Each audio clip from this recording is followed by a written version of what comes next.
we are making my quick and easy Wagon Wheel Western Barbecue Mac and Cheese. Oh. You know we had to do a mac and cheese there. A very controversial preparation we've done in the past of mac and cheeses, right? And they've been featured on the internets and making fun of us. But this one is going to be across the board well-loved because it's got the vibe of that Western barbecue flavor with just an easy preparation and a fun pasta shape in those Wagon wheels, which have all the necessary pockets to really accept all that beautiful cheese sauce. Woo, and that's what we're waiting for.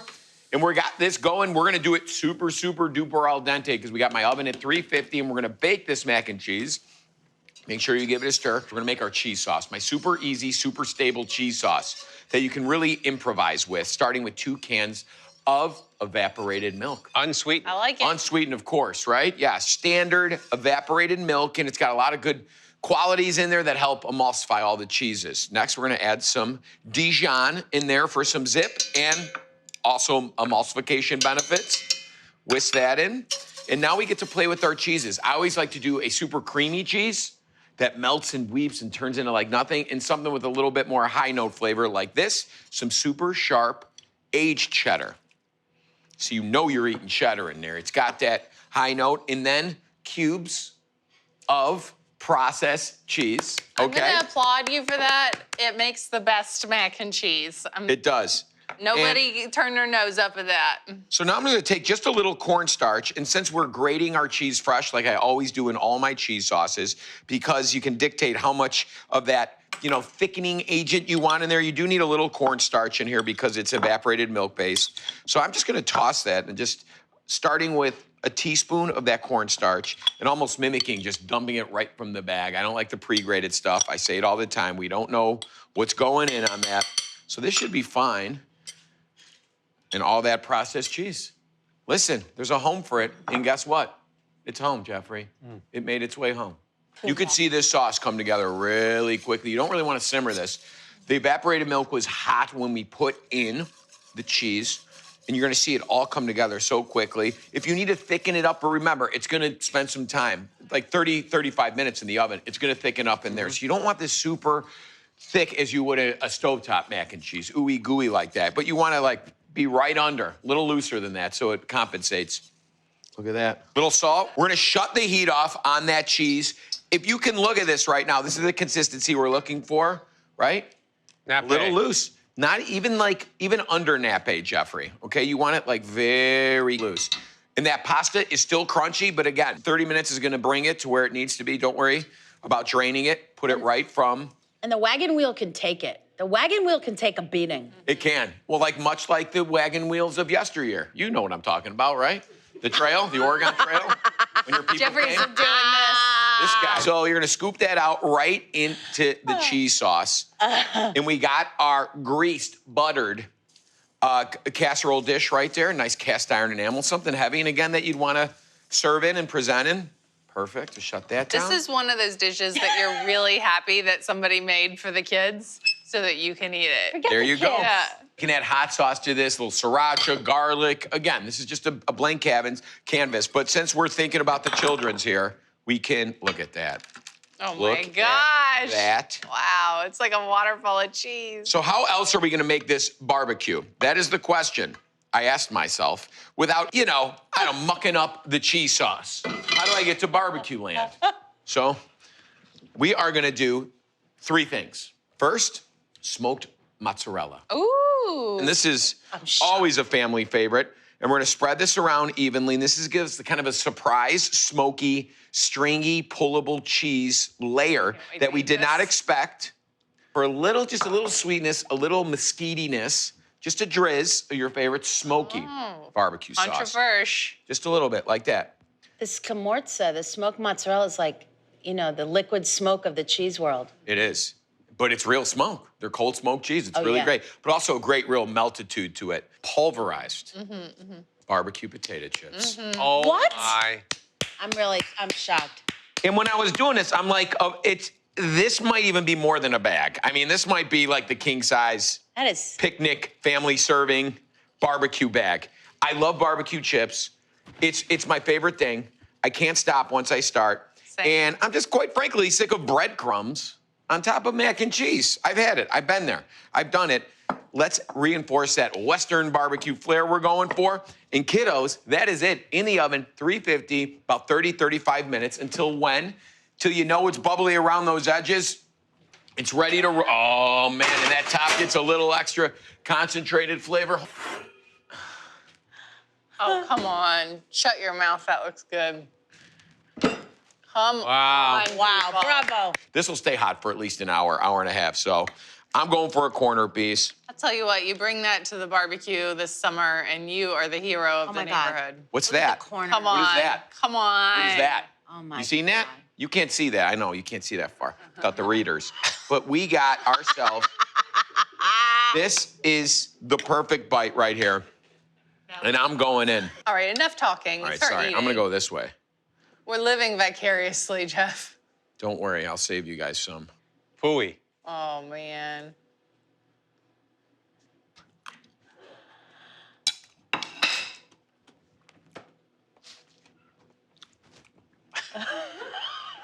I can't stand it. I cannot stand it. So I'm gonna tell you, you got all the barbecue flavor in there, but it's not like we mixed just barbecue sauce with cheese sauce and called it barbecue. You know what I mean? We took the time to get the good mozz, the smoked stuff. The chips are a brilliant invention by myself. The wagon wheels, again, hearty, still al dente, but it all came together nicely, and you got that cheese pull, and you got the crunch and sweetness and smokiness from the chips. I don't know, man. I don't know. It doesn't get any better than that. It's my pizza stuffed chicken. What? Yeah, so we are combining pizza I love this. and chicken, right? Okay. So it's like chicken parm, but with pizza Okay, I'm elements, ready. okay? Starting with a beautiful boneless chicken breast, right? These are kind of, you know, I love bone-in chicken, but man, sometimes these are so easy, Yeah. so on sale. My only advice is get the air-chilled kind if you can. It's Yep. not like sitting in its own juices for a while. It's just easier to cook, better chew on it, better, fresher flavor. So what we did was, Sonny, if you could just, no, you don't really have to do anything right now. I'll let you know when you have to do something. Stand there and look fabulous. Thank you. So what we're gonna do is, you know, you have this kind of, the two ends, right? Kind of the tapered, butchered end and then that the smooth end. smooth, yeah. The smooth end away from you with this little tapered end here. You're gonna butterfly with a really sharp boning knife. Okay. Right, you're gonna make one slit there, kind of open it, and then follow that slit down until it's like perfectly butterflied, opens up, you got this flat, lovely piece of chicken that is not only super easy to sear in a pan, bread and fry, do it on the grill. I do this all the time with my chickens, but really easy to roll up, and that's what we're gonna do. So I'm gonna season this a little bit with some salt and pepper in the inside. Okay. And now, Sonny, if you can get the pepper. Thank you, Sonny. Wow, full coverage. Crust to crust is a must even when seasoning. Yeah. Don't leave any spot left behind. Then we're gonna take some spinach for a little freshness, because the kids will love this and they'll get a couple vitamins and minerals, but also cooks nicely in there without becoming too wilted or watery. So, boom. Then, Plus, it gives off moisture. Yep. So, you know, you're gonna have juiciness going down. I always think when I'm stuffing, I don't wanna stuff with stuff that's gonna suck all the moisture out of the No. chicken. Like, it can't be all bread. no, like breadcrumbs, what I I mean? think steer away from it. I think Yeah. when you lose it, you might as well just put more meat and cheese in there, and that's what we're doing. Some fresh mozzarella chunks right in there, and of course, some sausage. Good old Is that dry Italian. mozzarella, so it won't get... Yes, so it exactly. doesn't ooze all the water? Ah. Look at that. Best for pizza, too, dry mozzarella. And then that's Yep. some Italian sausage. We didn't cook it to death, you know? Okay.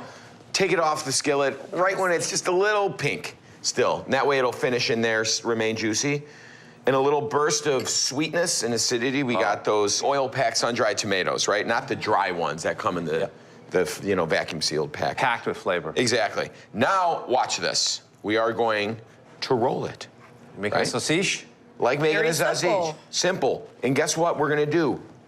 We're gonna grease the bottom of this pan here, and we're just gonna, no seal necessary, no butcher twine. toothpick? Just no toothpicks, and put it down there, seam side down. Because we did it nice and perfect, it's gonna bake in there and hold it all in. So this is like the easiest way to stuff a chicken. Right. Now you can go as creative as you want. It took everything in my power not to stuff this with pepperoni, but I knew I was gonna Jeffrey would say. be But the sausage is good. This is like I a love pizza. pepperoni. I'm in for the pepperoni. I love I pepperoni. know, but I feel like I'm the pepperoni guy. All I do is talk about pepperoni, so I got sausage instead. I'll tell you something. Ryan Beagle's watching this right now going, you got to make this for me. With pepperoni? No, with the sausage Sonny, and the can you sun-dried season the top of tomatoes. those, please? Has his getting name to all it. over it. So this can go in the oven, 400 for 25 minutes. At that point, we're gonna put a nice slice of fresh mozzarella on each one of these pizza chickens. Melt. I got one ready to go here. You ready? I'm ready. You're ready. Oh.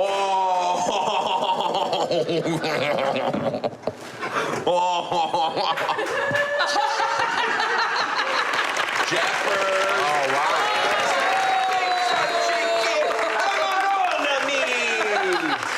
Shall I give you some bespoke Yes, basil I leaves? would like to be, get me the tenderest, tiniest basil, right? I think that's what I'm feeling today. But look at this. There's only one thing left to go. Now, remember, there's sausage. There's a little bit of mozzarella, that spinach in there, sun-dried tomatoes, and the cheese on top. And what we're gonna, I don't know, christen this with is a little more sauce and some basil. Let me get this. Sonny, I am gonna find you the gooeyest. Oh, look at this cheese pull here. And oh, he's showing off now. Come on. Come on now. Don't tempt me. Don't tempt me. She's coming again. Keep going. Oh, yeah. Jeff, this is a perfect meal for kids because you can do all the prepping, get all the mise en place out, have the kids come in and do all the actual work so they feel like they've done it. And that's what's important. Yep, I agree. And you know what? You can do this ahead of time and bake it right before dinner. You know what I mean? Takes nothing but 25 minutes. You can have this done at 9 a.m., sitting in the fridge waiting to go. So, Yeah. Oh, don't be generous with that. Come on. I just want it. Yeah, don't be stingy with the sauce. I like extra sauce. I'm just trying to make this the most beautiful pizza chicken of all time. And quite frankly, this might be the first pizza chicken. But remember, vegetables, you do peppers, mushrooms, onions, anything you want in there. But I'm keeping it Mama's dish. It's cute. I don't even want to eat your it. Parmesan cheese. But then we on gotta it go up. at classic. All right, Sonny. It's all you. Bring it. You might need a knife, but maybe you're already ready. I'm right. She Yeah, BYO'd. man. Yeah, I was ready for She this. BYO'd. She brings. Look at how pretty Sonny that. brings her Forget us over here. Yeah. Sorry, guys. Go right into the center so you can see all the juicy of it all. Jeff, remember, I like a lot of sauce. Look at that. This might blow your taste buds and thumbs off your brain, okay? We got 4 pounds of wings here, tips cut off, separated into flats and drums. Tips cut off. I like the tips too, I know. This just trust me on this. Just for this, because we are baking Make it. some stock with it or something? It's a little, yeah, we make Yeah, some they do stock come out a with it. little charred when you bake them like that. Exactly, which I take it down, like the bone and everything. I eat half the chicken bone. I don't care. I'm Hey, a what am I mammal. doing with your 4 pounds? So we are gonna put that in there and mix it with a tablespoon of baking powder and a tablespoon and a half of kosher salt. And that baking powder is gonna help raise that pH level, get that skin taut, crispy. We're gonna turn it out into a sheet pan that has been amply sprayed with cooking spray. Okay, make sure it's all incorporated there, and we're gonna put it in the fridge overnight. This recipe is great for the convection, right? That air does circulate 360, but if you wanted to pull out the air fryer, you definitely can. I guarantee you can't fit 4 pounds of wings in your air fryer, though. Yeah. But look at, you could kind of see, like, look at how, like, matte finish that is, the sheen goes away. It is going in the oven, 425. Right away. 40 to 50 minutes, right? No need to rest. We'll be all right. Ooh. 25 for 40 to 50 minutes. That's a good amount of time. That is a good amount of time. They're cold. They're coming right out of the fridge. They're coming right out of the fridge, right? You can let them rest a little bit, but let's make our sauce. I got some ready to go. Golden brown. Starting with chili sambal. That's how we're gonna make this at M80. Wow. That elusive, sometimes illegal firework of the M80, which I know and love and often bought out of some guy's trunk in the neighborhood. We're gonna use this sambal. So this is the red, this is sambal oleg, right? So it's like the green, they've got green and red. This is the red chili paste. It's garlicky, it's spicy. The green is just made out of green tomatoes and green chilies, which is really hard to find, but you can find recipes online. And equally as fiery. I love the smell of this over sriracha, right? And it's just a little chunkier, and I think it's gonna be great on these wings. I really like the sambal, and I think putting that honey with it. And is that soy sauce? A little soy sauce, a little ACV. Apple cider vinegar, that was some honey too. For a little more acid. But if you're looking for the sambal, it's usually got a green top in the I got the grocery honey, store. sambal, soy, ACV, apple cider vinegar, and of course, The butter. the butter. You cannot coat your wings without ample quantities of butter. Yeah, you need some fat. You can't do it. Agreed. When you try make wings at home, you're like, they don't taste the same as my favorite saloon, my favorite tavern, my favorite whatever. It's because you're not doing a 50% butter. That's right. Melted in there, and you get that viscosity. Last but not least, a little bit hot giardiniera in there that we had minced up. Okay. But you do this right, it clings to each of those wings, and you get that And bite. the crevices. And of course, that's not just like for looks, but you get the pickle, briny, fermented element that you just really can't replicate. Let's grab their wings. How easy Grab was 'em. this? That was so easy. You make the sauce. It really is so much less mess doing the oven like that. First of all, you see the bubblage on top of some of that skin? Look at that. Crunchy, crispy. Look at these bubbles. Look at Unreal. yeah, bubbles. You just That's gonna just touch all the crispy. bubbles, Jeff? Well, I already touched everything else in here. Might as well why stop at the bubs. All right. Now, you could do them all at once. You could do them in batches, but since there's 5 of us, I'm doing them all at once. Jeff, do you have to Toss put it. those back in the oven, or are you just done with them Oh, once they toss that's them in it. the Once sauce? you toss them, them we though, got in the hot oven. butter. We got hot wings straight from the oven. I do have a question, though. at that. Is it sacrilegious to want, in my heart of hearts, maybe a little ranch or blue cheese with these? Oh, it's I got a bolt of Okay. I really didn't see. You're talking I'm to some blindly Midwest looking. metal here, right here. We serve the ranch or the blue, and usually both. You swirl it. All right. Last but not least, What? What is this? This is crazy. This is controversial. Poppy seeds? little poppy seed to help coat it. I get it pop like a door. It's gonna firecracker. pop like the. Thank you, Sonny. I got you, Somebody Chef. I'm gets your it. sous chef. I'm Just gonna a little have to bit. get my dental floss out. This is after Oh this. yeah, you will. And look at those M80 Wow, wings Jeff, those look ready beautifully to serve created. with your ranch or blue cheese. I'm getting right in. I like a drumette. I was going to ask the drummer flat question. Yeah, I'm a drummer. I I like the it. flat because you push your finger through and get that. I love the that option meat of out. The blue that's the cheese? blue The cheese. I want to be blue action. cheese and ranch, okay? And I have to have the little carrot sticks and celery on the side. I like to All watch right. you make your plate. It reminds me of how I should be making my plate. Let me put some vegetables on there. You want a veg? Yeah, Somebody get some Greek yogurt for Sonny, So please. there is the factor that baking them does decrease the richness of it, It does. dare I say. Jeff, Listen, if you do it Definitely. right long enough, test your crisp factor Definitely. out. Jeff, they are so juicy and like perfectly cooked because they were baked. I got crunchy skin. You get the crispy skin, Thank you, Dad. Well- And I Have a love- couple of napkins over here, my man. I have a couple the carrots. sweet heat that you have going on with the honey and the sambal. I'm making potato salad, not just any potato salad. A double potato salad with pesto. Pesto potato salad. Nice and vibrant. Greens, healthy. It's good for you. Okay. Starting with, I'm not using the normal russets or the new potatoes or red potatoes. I'm using, this is probably my favorite potato on the planet, fingerling potatoes. Yeah. The rainbow ones come in Teeny weeny. usually a couple different colors. You got the purple ones, the red ones, the potato They ones. come in a sack, right? Exactly. They come in a nice sack. All you got to do is scrub them or wash them, but you could just rinse them in the water. We're going to cut these in about inch or so, 3/4 of an inch slices. And the skins are so thin on that, so it just melts through. You got a great, nice bite down. And we're gonna start it in a cold pot of water here that is aggressively salted, okay? And then we're gonna bring it up to a simmer. So we're slicing these all even, Steven, starting in that cold pot of water. No need to cover it, heavily salted. We're gonna bring it to a boil and then bring it immediately down to a simmer and cook it till it's fork tender.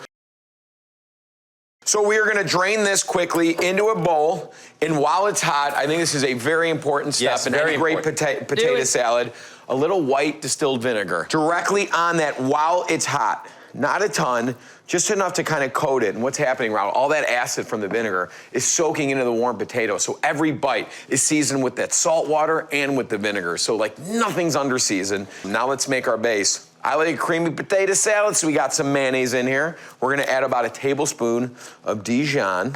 Good. Some capers. Drain those, guys. How many? I don't know. You could chop them up. Just give them a rough chop, or you can keep them whole, but these are decently sized. I like chopping them. I like chopping them Me a little bit.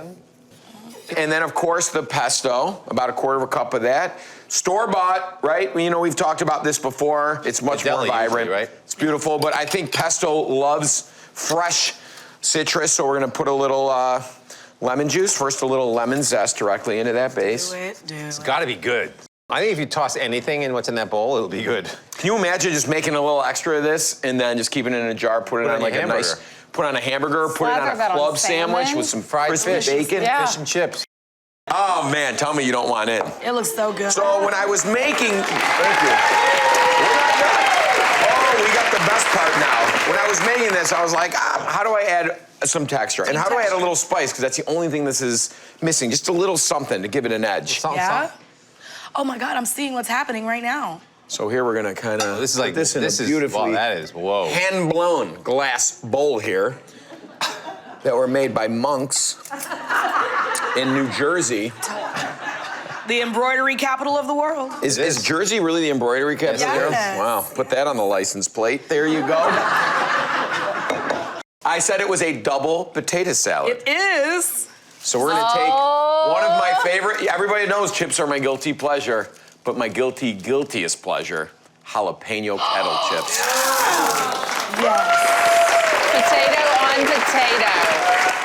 My white hot pizza dip. Oh, yeah. How about that? Katie, I'm gonna put you on garlic knot duty because we need 12 knots, please. Okay. So you're gonna do a 12 and then roll those 12 out long enough to just tie it into a knot. Okay. So these are gonna be like traditional garlic knots. That's a homemade pizza dough. You can get the recipe at foodnetwork.com/the kitchen. Really nice, hydrated, fluffy, well-proof dough. That's what you want. Let's work on the white dip part, starting with mascarpone.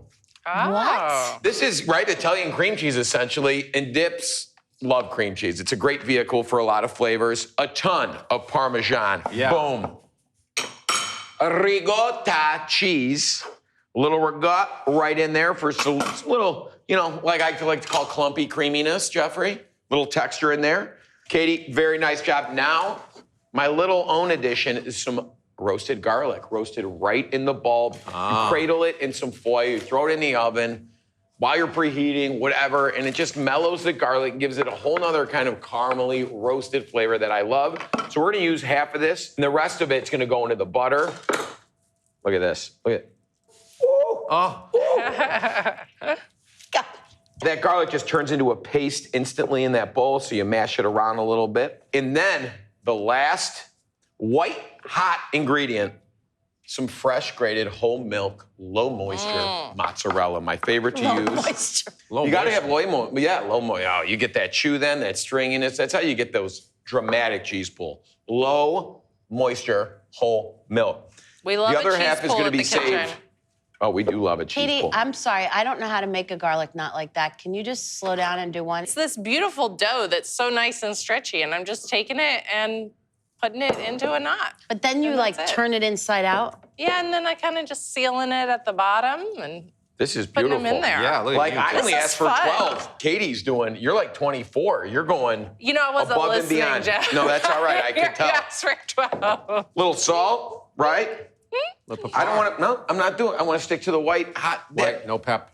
No pep. You can use white pepper, but you know. Yeah, I don't like that. It's gonna get oozy in the oven. Katie, that is looking great. What we want to do is let that sit in our cast iron pre-grease skillet, just like that, right? You need that olive oil on the bottom to help it unstick. Let it proof for another hour till it doubles in size, and this is what we're looking like. Look at them knots, Oh my God, those look like cinnamon rolls. right? Yeah. Here And we I'd go. rather have this than a cinnamon roll. Can you be tacky, Jeff, and buy the garlic knots at your local pizzeria, make Raw? the dip, and pretend that you made the knots? Oh, without a doubt. Okay, cool. As long as you bake them with this, because that's kind of like, you know, the magic. That's what happens. Look at this. So now we're cradling this white hot pizza dip with them garlic knots and making this just one pan dip here. Pull and peel, if you will. Look at that. People are What's going not to to nuts like? for it. This is dramatic. It's a white hot pizza dip. Nobody's doing this besides me. 'Cause you- Next, we got you're some just melted white butter hot because pizza. we got to bless the garlic knots, right? We got to baptize them with some butter. Okay, some parsley in there because you got to get vegetable greens.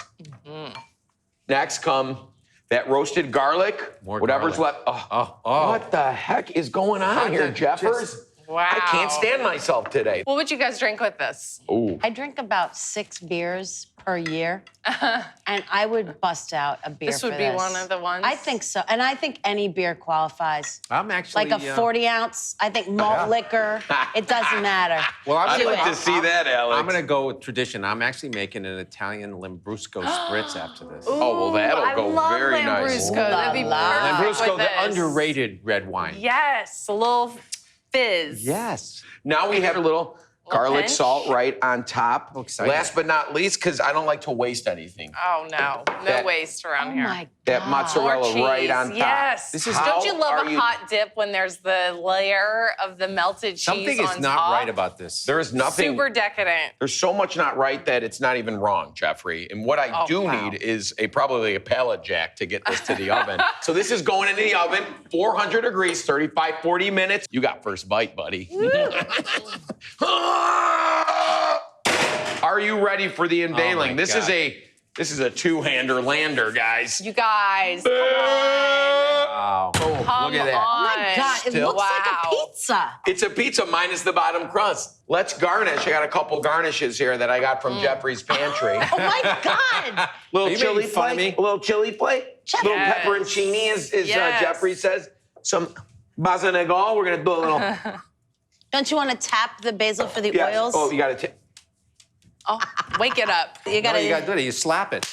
Listen, you could totally omit all garnish, but I don't know. I'm just kind of free forming, and then a little extra parm. And you gotta say, in a cast iron, Jeff is genius because it's gonna stay warm for about an hour. Dude, You're right. Yeah, you know, the thermal capacity of a cast iron skillet is bar none. All right, Katie, you are up here. This is so gorgeous for a holiday party. This is stunning. It's a proud moment. Yeah, it's I'm just proud of you stunning. all. guys. Like even the knife wants to As get a on family it. member. It's like the cast iron skillet doesn't want to give the. Oh my Oh God. my God. You're just showing Look off. at That's wrong. that. That's wrong. Come And, on. we submit Come it. on. He's so dramatic Yeah, with you. that. It's okay. Big deal. You know I had to be I know you had to dramatic be with that. dramatic. You know, it's You love kind of- My drama. mouth is watering just looking at this. It kind of it has like a little Parker House roll vibe too. Totally. Oh my God. Look how hot it is. This is spectacular. I mean, all that gooey, creamy cheesiness that you love on a white pizza with the little heat of those crushed red chili flakes. Whoa. But all the roasted garlic coming through and those delicious garlic knots. Gus's kitchen sink frittata croissant sandwich. Of course It's it is. a croissata. A croissant. A croissata. Starting with some Italian sausage. You can use breakfast sausage. Again, whatever you have in the fridge. If there's salami, it's going in here. We did some bacon because we had some bacon in there. We crisped it up, put it to the side, let it drain. And then we cooked through that beautiful, I mean, you got to have chunks of that just beautifully browned sausage in there. All that fat remaining will stay in the pan. I love any sausage, but it makes it a little more breakfasty if you do have the breakfast sausage. And if you, yeah, and it has all the flavor in it. It's like flavors itself. Oh, yeah, you don't have Fennel, to the like, add salt. any, not much additional salt in this This is mixture. like meat lovers frittata. Exactly. It's okay if those little bits stay in there. That's just all flavor while we work on our eggs. A dozen eggs, sometimes 2 dozen eggs. Sometimes but that's- 2 it's not- dozen it's a eggs. big pan. Sometimes Gus would throw 18 eggs in there. It doesn't matter as long as there's a dozen or over. Yeah, you think it's a lot, but it's not. It's not that thick. I don't know if I've ever made a frittata with a dozen eggs. I love this. This is great too, but then it needs a little help too. So we're gonna take Pammy's half and half that she uses for her coffee. gotta press We're spot. throw that in there, lighten it up. Jeff, Pam, your mom, Pam. what's she think when Gus is in the kitchen making this? She's long outside. gone. She's with the long vodka gone. soda outside in the He's back. gone. She's Forget the having some- half and half and coffee. Exactly. She's moved having on. Pinot Grigio in the basement, probably, as far away as possible from the mess. My dad, he believed in the frittata flip, which would be this precarious moment where, in order to make sure the top end of the frittata would get cooked, he'd slide the half-cooked frittata onto a plate, invert it, and then put it back in the pan. It was like an albumin storm around the entire kitchen. I have redeveloped it Still kept the heart of it and soul of it, but we're gonna put it in the broiler to finish it up once we get it Smart set move. here. All right, we shut off the heat just a little bit because I don't want a screaming hot pan. I want it just wispy with steam and smoke, and we're gonna take that, pour that directly in there, and you can see it cradled by all that sausage fat, Jeffrey. You love that. I don't want to block the frittata. So we don't really want to like brown it too much, but I want to kind of let it set up, and then we'll add all the ingredients, kind of when that bottom 33% of the frittata gets set up. So I don't want everything sinking, but I want a little sinkage. So we'll just start kind of not like just moving to those curds form every so often, and we know it's starting to get set up. We can start layering all the other flavors in there. Just let it go. Provolone, cubes, could be cheddar, could be a American, could be A American. Amerigacci. So, and then we got half sharp provolone, half Asiago. Oh my So I want you guys to take a bite of this and not only taste the cheese, but I want you to feel the cheese in your eyes. There's like as much cheese as there is eggs in this. Yeah, it's a healthy blend. Yeah. Now we take that bacon. Protein, right? Protein. The sausage is heavier, so you got to throw that in now, right? It's going to sink to the bottom a little quicker than the light and airy, wonderful crisp bacon that kind of sits on the top there and gets a little extra crispy under the broiler. Is there gonna be like a little parsley or anything? I am going to introduce some chive later if you play your cards right, Alex. This is going in the oven, not in the hot oven, second rack under the broiler. So we get a little color, we get a little direct, and we finish it. Smells so good. So it's perfect. And here we have it. I let it rest for a little bit so it could slide easily out of a pan. But look at that. You see what happened. Is it a pizza? Is it frittata? It's a little bit of both, Jeffrey. It's a croissant. It's a croissant, not yet. So How we're gonna long does this cook about? you gotta keep an eye on it. As soon as, like, I've noticed that if you keep it on that second level, the rack, as soon as it starts to get golden brown, and then turn it out. Ooh. So I'm gonna build a croissant right now. It's only gonna get worse, Alex, I'm sorry. So we got it lightly toasted, French croissant here. When I cut the frittata, I like to cut it in half, right? And I'm gonna cut it into a proper triangle that will match up to this. And now we can put on the veg and the schmear and the topping for our croissant, starting with cream cheese. Oh, no, you didn't. So I took some Oh, softened, no. not whipped cream cheese. I like the real deal block of cream cheese. You leave out for a couple hours, and then I whipped it together with chopped hot jardinera, a little bit of honey, and some fresh chives. Wow, getting So vegetables. there is an too. herb. There's a vegetable. There is an herb and a vegetable. Now to just show some, just lighten it up just a little bit, and just some tomatoes. A fresh moment. Right off the vine, right? From the Mauro Gardens. From the Mauro Gardens. And now, when you get a cheese pull on a frittata, only when Gus is making it. Look at that, bro. I mean, you just need some marinara, and it's. I know, right? Oh, hey, that's not bad. That's not bad. Look at, right on there. A little overhang from the cheese, a little overhang from the egg. Oh my goodness. No bias cut necessary, straight through. I think we need a slow clap for I this. really do. I mean, that can feed a family of 4, that one. Nice Wow. cross section, Wow. perfect smearage. Y'all know how to do it in Chicago. I like the do you ratio do? of croissant to egg It's perfect, right? / cheese sausage / And cream if you cheese. can find these, more ovalesque croissants, less the crescent-shaped croissants. I'm taking a bite, guys. Oh. Oh. Look at that cheese hanging over. Look at that. The egg is almost an afterthought, a perfect vehicle for all that sausage and meat and cheese and bacon. And you need that tomato on there, just kind of even it out. A little extra jardinera on there for a little pop. Dad, Big Gus, I hope I did you proud. Steakhouse sandwich, one of a kind. We're gonna add some oil in there and crisp up some garlic chips. Right, you don't want this too hot, so keep an eye on it. We just want them golden brown. We want them to add some crunch to our spinach, and of course, infuse all that oil with delicious garlic. This sandwich is gonna be unbelievable. Growing up, we always celebrated by going to a high-end steak dinner. You gotta get a steak, because I'm a man, and that's what we do, right? We celebrate with red meat. Get out of here. Give me a sandwich any day of the week. So I would take that steak, I'd cut it into slices, I'd take the table bread, I'd build a sandwich right there at the table. My dad would probably give me a look. My mom would give me a high five. And I would sit there and just dunk that sandwich into whatever dressing was on the table. Couldn't be any more perfect in my book. Give that another minute here. It's almost exactly where we need it to be. Let's prep our steak here. A nice fresh ribeye, straight from the butcher. The most marbly, delicious, fatty, tender piece of steak, I think. If I'm eating steak, I'm eating a ribeye. And steak loves salt. Steak loves pepper. Get a nice crust on there. Because we're gonna throw this baby in a very, very hot cast iron skillet. 10 years of flavor on this cast iron skillet right here. 10 years. And that's all gonna be soaked up within the surface of this meat. Don't be afraid of that salt. Get it on there.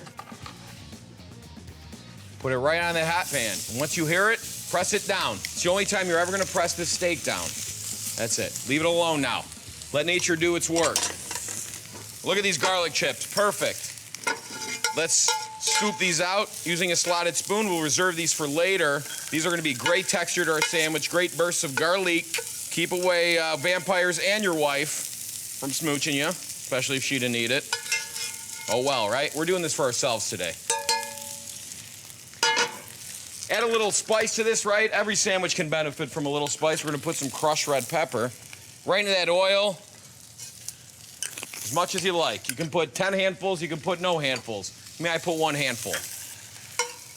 All right, you start to smell it. Smells like spices in the air. Beautiful. And once that's going, start putting your boatload of spinach into the pan. I know, this is too much spinach. Stop. What are you doing? You're wasting spinach.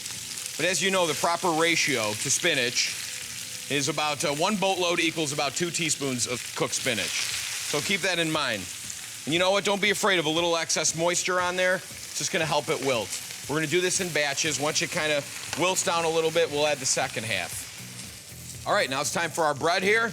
A nice fresh French baguette. We got this at the bakery. Go to the bakery, enjoy yourself. Get a cookie or two, a pastry. Enjoy the experience, smell the smells. It's worth it because we don't wanna chintz our sandwich with a piece of bad bread. Remember that. Slice it in half. Nice sharp knife always helps. Cut in half. Cut that half in half, and using Mathonomics, cut that half in half. Boom, 4 even pieces. I got a nice grill here going. It's nice and hot. What do we do to our bread before cooking it up, before serving it, before sandwich building? We butter it, or we oil it, and then we heat it up. We're reactivating it here, and we're creating a nice crust on there. You get the top of the bread, but that inside of the bread you want to be just as crispy. Press it down and let it be.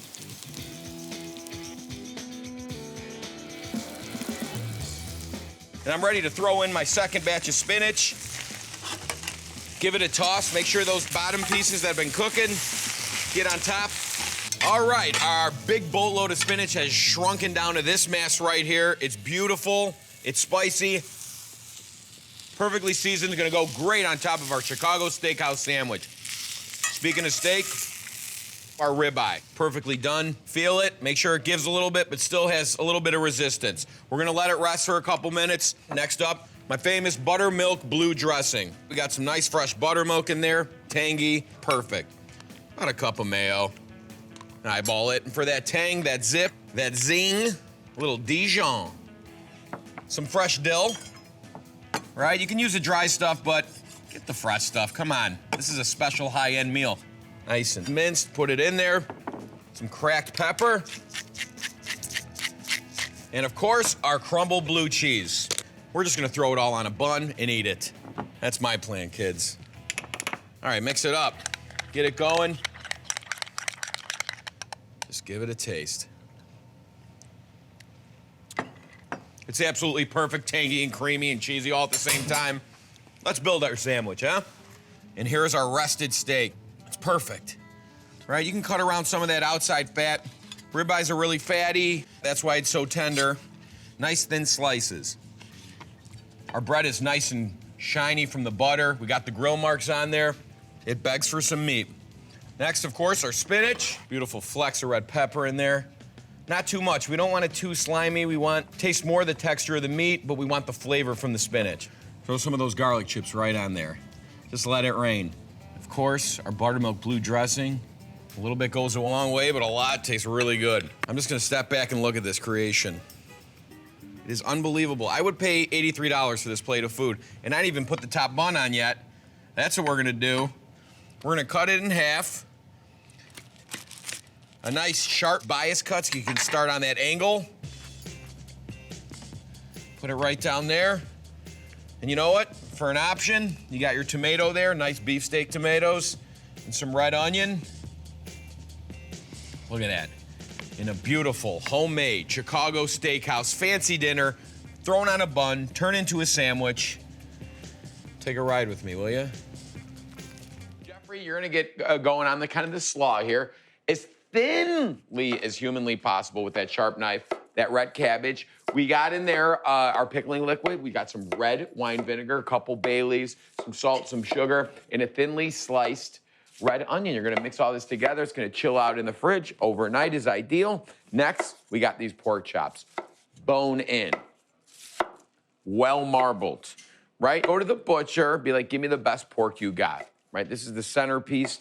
You want that darkness here. It's just gonna create a very nice, juicy bite. And you want the bone in, and you want that fat meat attached to it. Yes, that's a that country bone rib right in. there.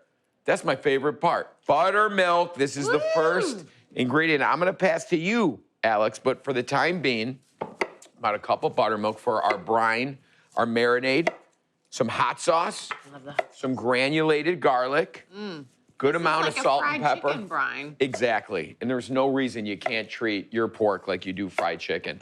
I do this about 2 hours in a bag. Overnight can get a little aggressive with pork because of the buttermilk, you know, it's got natural acid in it. You can kind of start cooking it. We want it tender, we want it flavorful. We don't want it like chalky, sometimes how that over-marinated meat gets. We got a bag. We got our pork right into the bag. Jeffrey, how's it going over there? Oh, The just quietest so nice. you've been in 30 seasons I of this show. know. I forgot he was here all I know, it was like ideal.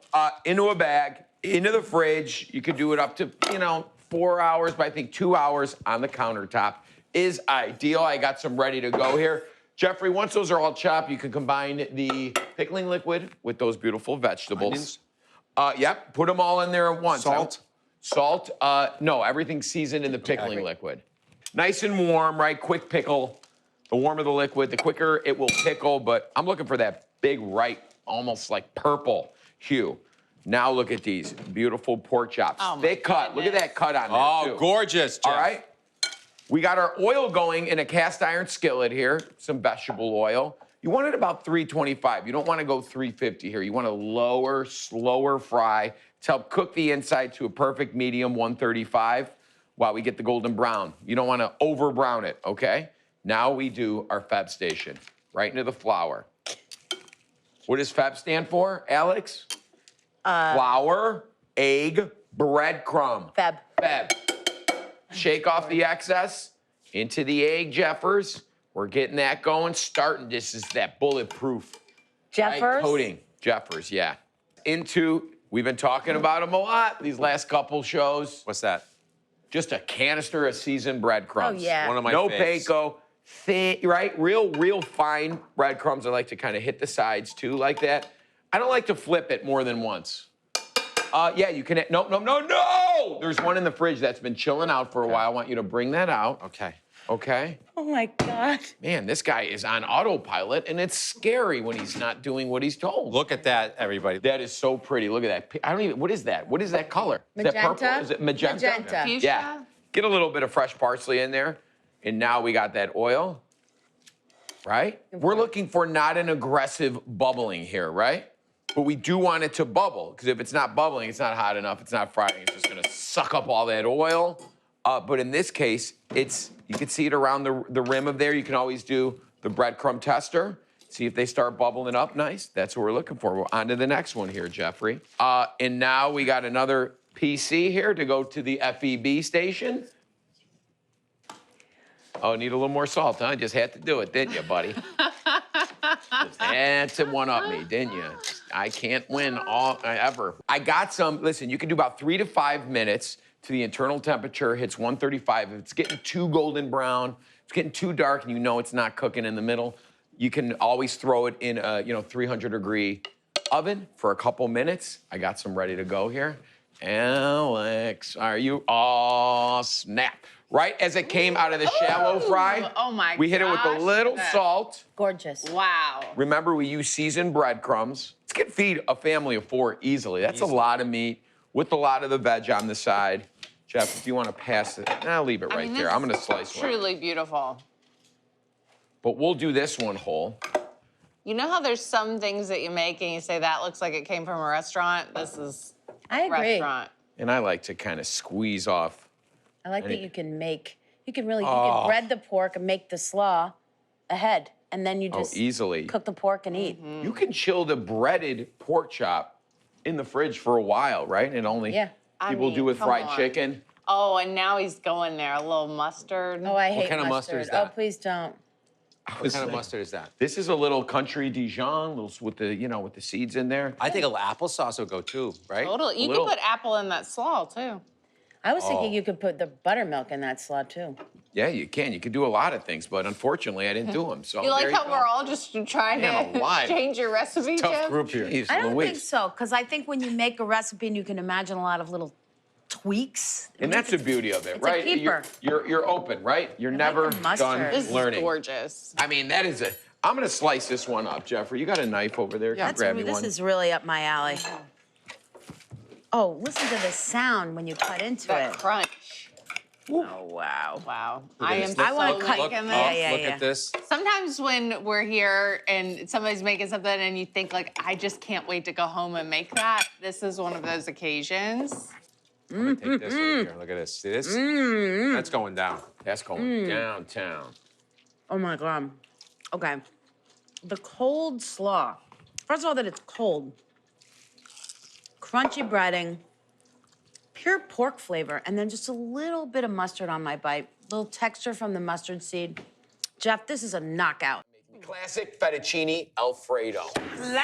Classic. So I got my water boiling. Katie, I need you to grate like a lot. Okay. All right, we need at least 3/4 of a cup, up to a cup of that parm, fresh grated Parmigiano Reggiano, and of course cream, which I'm gonna do because that's what we're all used to. We're gonna start with 1 cup of heavy cream.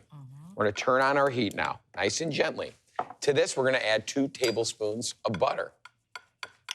And we're gonna let this reduce, concentrating that beautiful dairy, fat, that creamy flavor. Double dairy. Right? Double dairy. Double dairy. And that's key in this. And what we're left with after we let that simmer almost by half and reduce is this really concentrated, beautiful flavor. Now we can kind of bump up the liquidity of it, if you will, with extra heavy whipping cream. And we're gonna flavor that with just a little bit. I got it on low. Right now, I'm gonna drop that fresh fettuccine. This is when you wanna go to that refrigerated section. Get the good stuff. It really does need that fresh, eggy pasta to make it a meal. Weeknight dinner that feels really special. Exactly. I like And how you indulgent. say eggs. Eggs. I know. Eggy. I gotta This is stop a great. that. This is a great pasta. Actually, we've done this in a lot of my restaurants. It's easy to do tableside. Yeah, right? Comes together and really it's quick. so like, oh my God, that looks good. And every Instagrammer has seen this done either in a big vat of Parmesan or on the plate. Yeah. It's great. It's great. We reduced it a little bit. I'm gonna add a little bit more cream just to kind of loosen it up. Because this is another problem with this dish. If you've ever ordered it, Yeah. it goes from the kitchen to the table and it congeals like in that It can get moment. gloppy. It can Yeah. get gloppy. I'm just gonna get a little nutmeg, Okay. right? Just a little bit, right? Almost got that bechamel vibe. A little stir. We can taste it, but you don't want this too thick, right? You don't want it too thin, but the starchy pasta water's gonna help thicken it even more. What I'm gonna do now is take my ladle. I also like this sauce with the tortellini. Yes. Like throw in some peas. So good. Yeah. What? This is Jeffrey's What? meal here, right here. We're gonna take some of that hot boiling pasta water and warm up our bowls right before service I was like, because what are you doing? what this does is help. It's an anti-congealing of effort here, That's right? a good tip. Well, I'm And it warms the bowls and it'll keep it Have to worry about creamier longer. And what this is doing is just kind of taking on that heat. No need to microwave them or put them in the oven. We got enough A minute right there. Cheese. Booms. In there. Right in there. Let's test our pasta here. See how we're doing. Yeah, Dude, right? that's a beauty. This is not your mama's dried pasta. It goes from How dare you? done. Treat No, yourself mama. to some fresh pasta, right? Oh, Yeah, fresh pasta. I mean, unbelievable. All right. might as well. Before I start mixing all that cheese in, I'm just gonna get this going. Katie, can you please Start dumping, yep. start dumping? Thought you'd never ask. I love it too because you can go a little bit light on the cooking of the pasta and just let it sit in the sauce. Yeah. And just come And in. Yep. You get all that starchy water if you need it gets too thick, right? You just throw a little of it in there. It's basic, but it's the way you cook pasta. Yeah. It's just the way you do it. Now you see, right? You're like, that's too loose for Alfredo. Take it off the heat, put it in a bowl, and it's gonna tighten up very quickly. Here we go. Look at that, right? Ready to go. It's steaming, it's smoking. Do you want me to cheese while you plate? Please do, Katie. Look at that. I see little. Time is of essence right now, guys. Are those There's an old nutmeg saying, flecks? you always want to have Is your that guests. pepper? Pepper and nutmeg flecks. Your guests wait for the pasta. The pasta doesn't wait for your guest. That's right, Jeezy. That's right. So you are sitting down at the table waiting for, like we are. Let's go. Don't smash it. Getting the perfect Give her bite this going. one. Look at that. My sophisticated bite. Way smaller than my at-home bite. Okay, Jeff. You know, it's really, we watch you make this dish with all the cream, but it's actually the nutmeg and the Parmesan cheese and the pepper that really brings this to life. The Parmesan cheese is almost tangy. It's almost nutty and tangy here. This tastes exactly how I want it to taste. And you know what? We have a big expectation for a simple dish like this. This just delivers. It's like Does- it's like a mac and cheese put a tuxedo on. This is the Exactly. best fettuccine Alfredo I've ever had. Classic French onion soup. Yes. Of course, Oui. Jeff. 4 tablespoons of butter. Melting it nice. Got my wooden spoon here. And we are going to add these onions. Okay, about a pound of onions in there, and this will cook down tremendously. To this, we're gonna add some salt, a little kosher salt, not too much, just to kind of lightly help start weeping it all out. But again, salt is the enemy of caramelization because it draws out all that moisture. And we wanna really focus on developing the sugars in these onions. And to help kind of expedite that process, give it a little extra, just a little, couple pinches of sugar with the onions. Controversial. All right. All right, next, we let this go for about 45 minutes. Could take longer, could take less. When you are caramelizing your onions, you do not want to disturb it too much, but if you open the pot and you see a lot of the, tasty bits, the fond sticking to the bottom of the pan, keep a little water, give it a little splash of water, and with your wooden spoon so we can get some. And people neglect that kind of what I like to call side fond or wall fond that creeps up the side of the pot. That's all flavor too. Don't neglect that. That's what we're looking for. Like that's the color. Don't. You gotta let it go. People are they get anxious. They get antsy. Would you put that broth in there? It's over. Yeah. There's zero more caramelization. Yeah. Once you start like deglazing too much through the process, it really does kind of slow down the process as well. And we want to embody the spirit of this soup, which is flavor and technique and a little bit of sherry. Do it. Help deglaze it towards the end, right? And you scrape up all that stuff on the bottom. Turn up this a little bit. Now we can start adding, we got some warm stock here, and for some herbs, we got a bay leaf and a bundle or a sachet of fresh thyme. It's a bouquet garni. A bouquet garni. Voilà, c'est ça. A sachet is in cheesecloth usually, so Correct, you are Amanda. correct that we get a little bit, but it's easier to pick out. It's not just for looking pretty. It's for function too. Just like you, Jeff. Very nice. Nobody's like, that guy's pretty. Nobody said that about me. Jokes. Even with the neckerchief? So again, we want to kind of cook out that alcohol, let this intensify, let all those Smell it. onions soak up that sherry. Next, some warm beef stock. Look at that. Boom. Same thing. Right? I should have poured it from the side. Like, Yeah, like I was the getting water- some ice water at the saloon. So we're gonna let this come up to a simmer. Look how simple this is, right? Simple. It's all time and technique and cutting the onions right, just putting enough of everything, not too much of everything in there. And what we're left with after about another 30, 40 minutes is the base of a great French onion soup. What we want to do is fish out. Le bouquet garni. Yeah, into the bowl.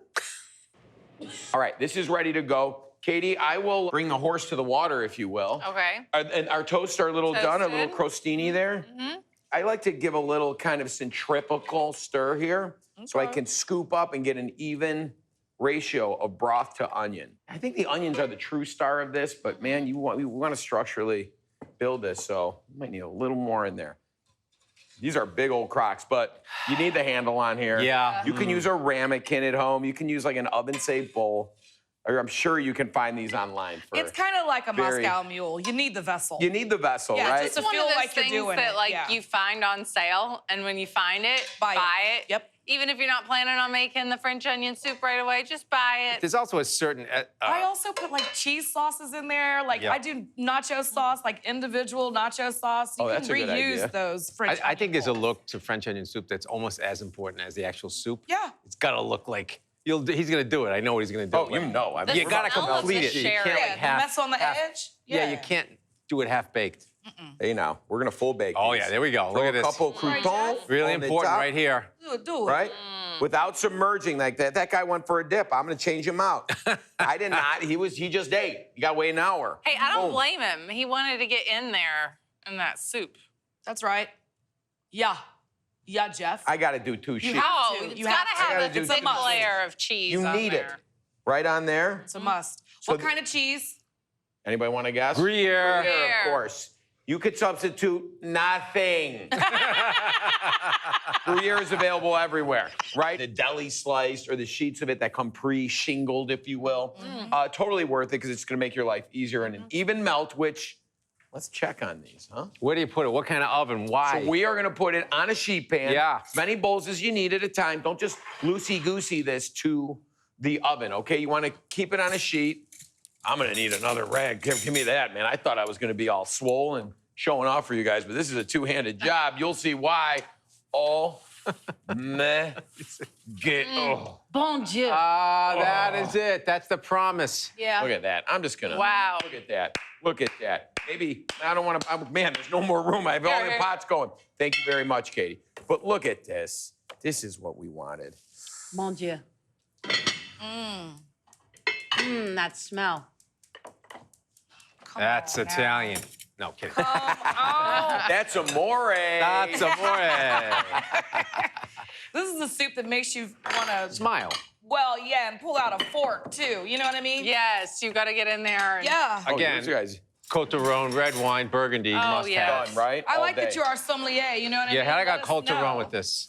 I like to try the broth Simple. first. I mean, Yeah, I like exactly what I did. I tried to get the cheese, the bread, the broth. I feel like you know. I'm at Cafe Fleur, sitting there in Saint Germain, watching the world go by. Italian unstuffed shells. Unstuffed Right? And some sausage, which I got started with browning right here. We crumbled it up nice and fine, so every bite you get a bit of sausage in there. What do you You're need? gonna work on a classic stuffing for the shells that we're, again, not stuffing, just mixing in there. Okay. So some whole milk regatta, a little nutmeg, right? Oh. Kind of that bechamel vibe. It's my Garlic. addition. A little garlic, salt, pepper, a little bit of mozzarella cheese to help kind of give it a little stringiness. Is that low fat or regular? Everything's a high fat here. Come on, Everything's this high is fat. not- Okay, I just mean, want to make sure. I mean, the spinach is actually low-fat spinach. Egg. Egg, and then we got some frozen spinach. Squeeze all the water out. I can't stress that enough. You It's have like a to get all the water. ravioli filling, right? It Almost? is. You can use this for anything. Manigot, the stuffed shells, the cannelloni, whatever you want. And then, of course, some Parmesan cheese. All right. Mix that all together. Season sir. with salt and pepper. Yes, sir. I got some sausage here that I browned earlier. What we want to do is take a slotted spoon. Make sure you kind of drain that on a paper towel. You don't want too much of that fat in there. You want the essence of the fat. But we're also going to kind of remove some of that gorgeous fat that we did render out of there. We just want to keep a little bit. So it depends on how fatty your sausage is, you know. Is that sweet sausage or hot sausage? This is hot. I'm going hot. Good.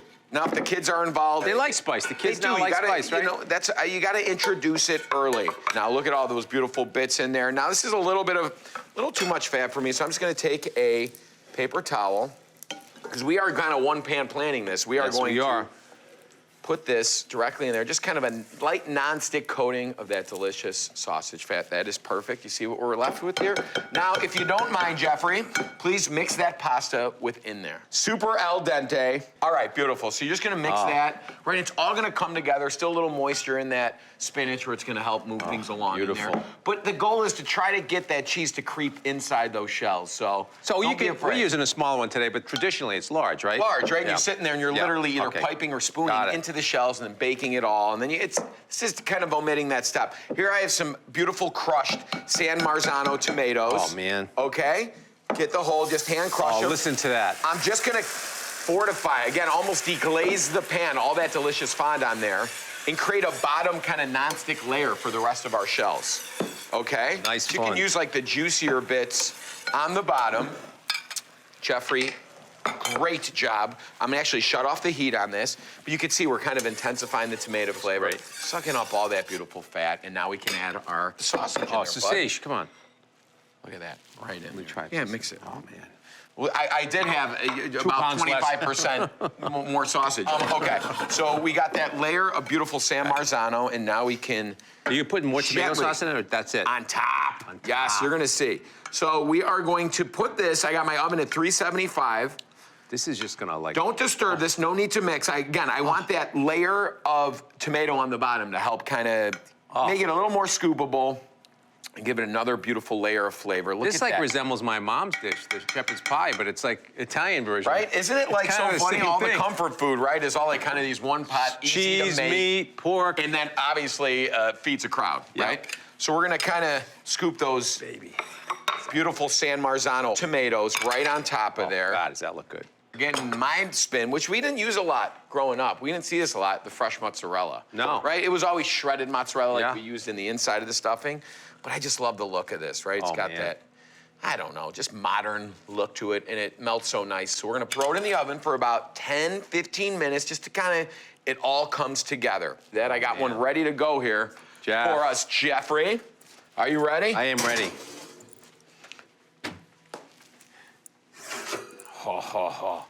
Look at this, double oven close.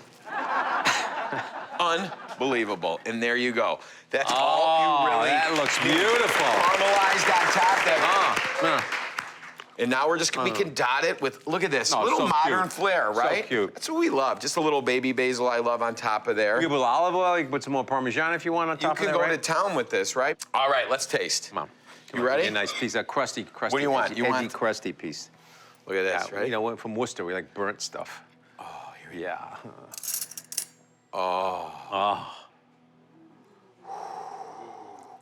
Make sure you get, whoa, Oh. I blew it. But look at that, it smells, I swear, it smells like every graduation party I've ever gone to in my family. That's a good one, Jeff. Pizza, mini sandwiches, and little shells are It's not stuffed and it's not unstuffed. It comes together so beautifully. That fresh tomato. You know what's great? That tomato, it's not cooked a lot, so it's fresh. The acid's Yeah. great. Everything is in balance. Hey, hot cheese, crunchy mac and cheese. So we're starting with these, okay? We got some milk going here, nice and warm. And how do you extract that fiery kind of slightly sweet from the corn flavor in here? are you about to We do? are making a hot cheese crunchy sachet. Stop it Never right been now. done before. A bouquet Sonny- crunchy? Oh my Bouquet gosh. crunchy. A bouquet crunchy? So much like you would like aromatics and herbs you put in there to steep through a soup or a sauce or whatever without getting the solid bits in there, we're gonna do the same thing with some cheesecloth. Put it in here, wrap it up. Sonny, take the other half, just pulverize them in that Okay. bag, please. So you take a little butcher twine. I wish you would have told me about this because one time I bought a case of these because I'm addicted. And it must have been a wonky case because 5 or 6 of the bags just had huge nuggets of the flavor. Yes. Just huge flavor nuggets that At didn't. the bottom? Yeah, that didn't get Wait, like. you bought a case of these? A case of bags? Or I'm like on the a- internet, okay? You I are. got- you Thank know, God what for can I Sonny say? Andy, keeping the American economy. You can't find them at every lively. gas station. You know, you can't find them at every grocery store or gas station. So that's So great, I got some whole milk in here, and we're gonna add that in. What better way to introduce new flavors and experiences like spice to kids than mac and cheese forms, right? It's a very familiar vehicle. So what we discovered that is you can kind of see it happening for whatever's in that bag of hot cheese crunchies starts turning the milk a little pink, right? So how do we kind of bump up that orange flavor that we're all used to? Yeah, because we want it really orange. We don't want like a medicinal pink. Looking pink, right? So we're adding some annatto. Oh. There, Smart. right? Now, this is what it looks like. It comes from the achote tree, and it's these little seeds from the fruit in there, and it's used in a lot of foods. It's totally food safe, all natural way to kind of color American your cheese, food. American cheese, cheddar cheese, the outside of Munster cheese. Yep. So, and it's also formed in a paste. You know, it's grown regionally in Mexico, in Brazil, and stuff. And so they use it in a lot of those foods too. Al pastor, a lot of achote paste in there. So we're gonna let this steep for a little bit, get all that flavor out, and we got the annatto seeds in there. Season it up, and this is what it looks like when we are done. Whoa. You did that? Can you hand cut this? Yep. I got some the trifecta of mac and cheese cheeses here. Some cheddar, of course, for sharpness. Creaminess. We got some slices from the deli of American cheese, and that was Fontina cheese you just grated. It was so you got delicious. creamy, you got sharpness, and you got American. What do you want with love this? You want some like American ribbons? Yeah, just ribbons. It's all gonna Ribbons. melt. So we can see that sachet kind of got all that flavor of those hot cheese crunchies in there. No need to open this. It's a Pandora's box of weirdness, but we love it because it did its job in here, right? So we got the super flavored milk, which we're gonna add to our what, Jeffrey? Our roux here, because we are making this hot cheese crunchy bechamel. You love it, Sonny. You're almost done there. You know it. So we got equal parts here, butter and flour, 1/4 cup each. And this is 3 cups of milk, so this is the perfect ratio for that silky texture, kind of still tight, but still kind of gooey, right? And you just add that warm, flavored milk to the roux. Jeff, I gotta know what Sarah thought when you made this. She's There's measuring her chicken breast This and does her not salad. seem like a tomorrow I've recipe. It is seen definitely it. not. I'm excited. I literally have seen this on the internet. I follow a couple of food pages, and they have these places in Cali where you can go get the mac and cheese in one of those takeout, aluminum foil, circular, and it's just, the top is just laden with the crunchies. Yeah. Do you know what I'm saying? With a beautiful cheese pull. So you'll see, we didn't do a lot because my son is 11. He's not like, putting hot sauce on everything yet. Yep. This was a great way, he loved it because it's mild and it's sweet and it's fun and it's bright red, right? So we're gonna add the cheese Oh, that was good. right in there. Don't forget the cheddar. Cheddar. Sharper the better, I think, just I for agree. flavor, right? Why? Gotta go up against that pasta. Yeah, which we're using elbow mac. And what that American cheese does, why I think it's pretty necessary, it does help emulsify the other cheeses together. I always right? want the elbow mac. At the All end about of the day, if I elbows. can't eat mac and cheese with a spoon, it's probably not for me, right? So this is all gonna melt. Good Look color. at how great color, right? That's the annatto in there. Good right? old Experiments with that. annatto. Rather than pulling out the little squeeze bottle of red, then you can get in a little trouble. Okay, so we're gonna put super al dente Yep. elbow mac right in there. And we're just gonna take it off the heat and stir it. I got my oven at 350. Wow. You got your crunchy, cheesy tops there. Yep. Waiting for you and ready Yeah. to go. I mean, look at that ratio already.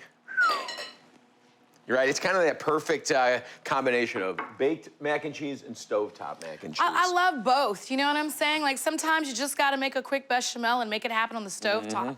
But if you've got time to throw it in the oven and let everything come together. look at That that. is a crazy color. It is crazy. So crazy. It matches the napkins. It looks like a supercharged cheddar cheese, though. It It does, right? does. All right, so now we're gonna top it with more hot cheese crunchies.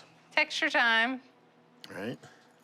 Crunchy on 10. Just So you can crunchy. obviously go Harder in the paint. bananas on this. Depending on what you want, right? Exactly. So this is going in the oven, 350 for about 10, 15 minutes just to kind of bubble up. Everything's already cooked. Sonny, I got it. You stay right Yeah, I'm there. just gonna clean up. Yeah, you clean up Get for ready me. for you. Get rid of this bouquet crunchy. Bouquet crunchy. And here you go. These things can burn fast, so keep an eye on this, especially if you're just gonna broil it, right? Whoa, right here, buddy. Oh, land it. Cheese, crunchy, mac and cheese. Yes. Straight from the Mauro kitchen to Mr. Zakarian's mouth. Look at Look at you. What are you thinking? What's going through your head there, buddy? Just Look we've at- had so oh. many sensations today of color and texture. Look at that. It's been a Look at color that. and texture sensation day. Yeah. That's what we do. There you go. Okay, well, I got a I corner haven't piece had for this you. yet. Like as many right. times as I've seen it online, you'd think I Well, would it's an try and easy make it at cleanup. home. Thank you, Jeff, for doing the work. Well, hey, you know is what? This is awesome. a, I don't know, to me it's, You know what, Jeff? This is really good. It's spicy, but not overpowering. Nice, creamy, cheesy sauce. And then, like, you get that back heat. It comes in at the end. And I love the little crunchy bits on top. The ultimate steak sandwich. Katie, we got some ciabatta. Ciabatta! I love a nice ciabatta. Crust to crust is a must when we're spreading that butter. Lightly griddled, golden brown, because ciabatta really needs a little loving, right? You can't just like cut a dry ciabatta and make a sandwich. Chewy, it's not great. So what we want to do now is take the tenderest cut of steak, which is the Ribeye? tenderloin. It's in the word. I thought that was a shoe in there.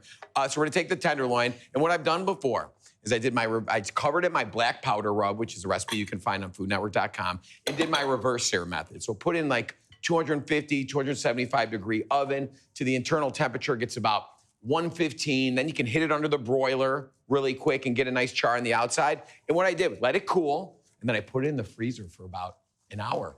We did this all in the oven, and now we're gonna slice it. Now, why did I put it in the freezer? So you can thinly Jeffrey, slice it. So you can thinly slice it, almost shave it. Now you got that super sharp knife, super sharp. Like this is when you need your utensil ready. I'm slicing these guys as thin as possible, and you got that marbling in there. Look at that beautiful cut right there. Then the cheese. I want 2 squares of good old aged cheddar. Just a kiss of heat. Just a kiss. Just a little. That ain't right. A little bit of that. How you doing? Quick little sauce, little Scotch bonnet aioli.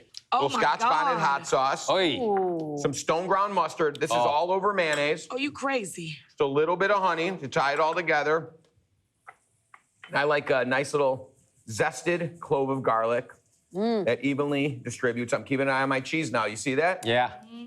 Very important. And we mix this.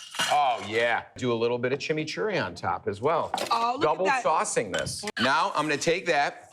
Yeah. Right? Do it. Give it a little flippy. Yeah. Just like that. Done. It's going right on top of that chimichurri. Look at that. Yes, Jeff. Yep. Ah! Oh my God. How you doing? How you been? Jeff Mauro is your friend. That is the cheese I was looking for. I'm gonna go. I'm going bias cut, Alex. I hear it. I heard it. Oh, yeah. This is the most quiet all of us have been in a very long time. I'm over here eating a salad. Fantastic. Bombastic. Unbelievable. All hail the king. I'm so sorry I called you a jester. That's true, So though. wrong of me. Chicken Vesuvio, which is a Chicago staple, super easy to do. We got a whole chicken, about a 4-pound chicken, cut up here, and we just salted it, salt and pepper, sear it, skin side down first, right? Flip it. We just want to get some color and flavor on that. Like Alex said, there's no locking in juices. No. It doesn't exist. What we are doing is locking in flavor with that golden brown exterior and that crunch.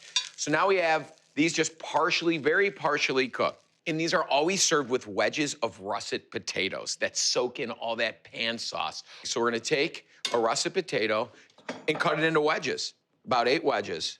Simple, humble dish, right? Goes great with pizza, great with the big salad, and your night is complete. And I tell like a one-pan it's a dish, one-pan right? deal for sure. I always opt for this because it's always the best flavor. It's always bone-in chicken too, which, you don't really find at most pizza joints. A little salt and pepper.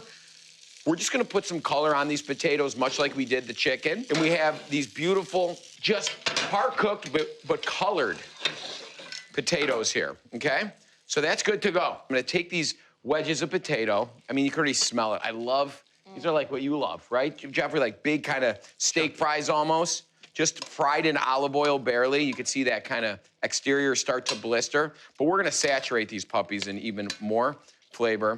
So yummy. Add a little more olive oil. Super simple preparation here. Again, some smashed garlic. A lot of these places, I do have to say, easy garlic when you do the Vesuvio, because sometimes there's so much minced garlic in there, you're not, nobody's giving you smooches for weeks, Jeffrey. And so we're just gonna kind of let this all infuse in here.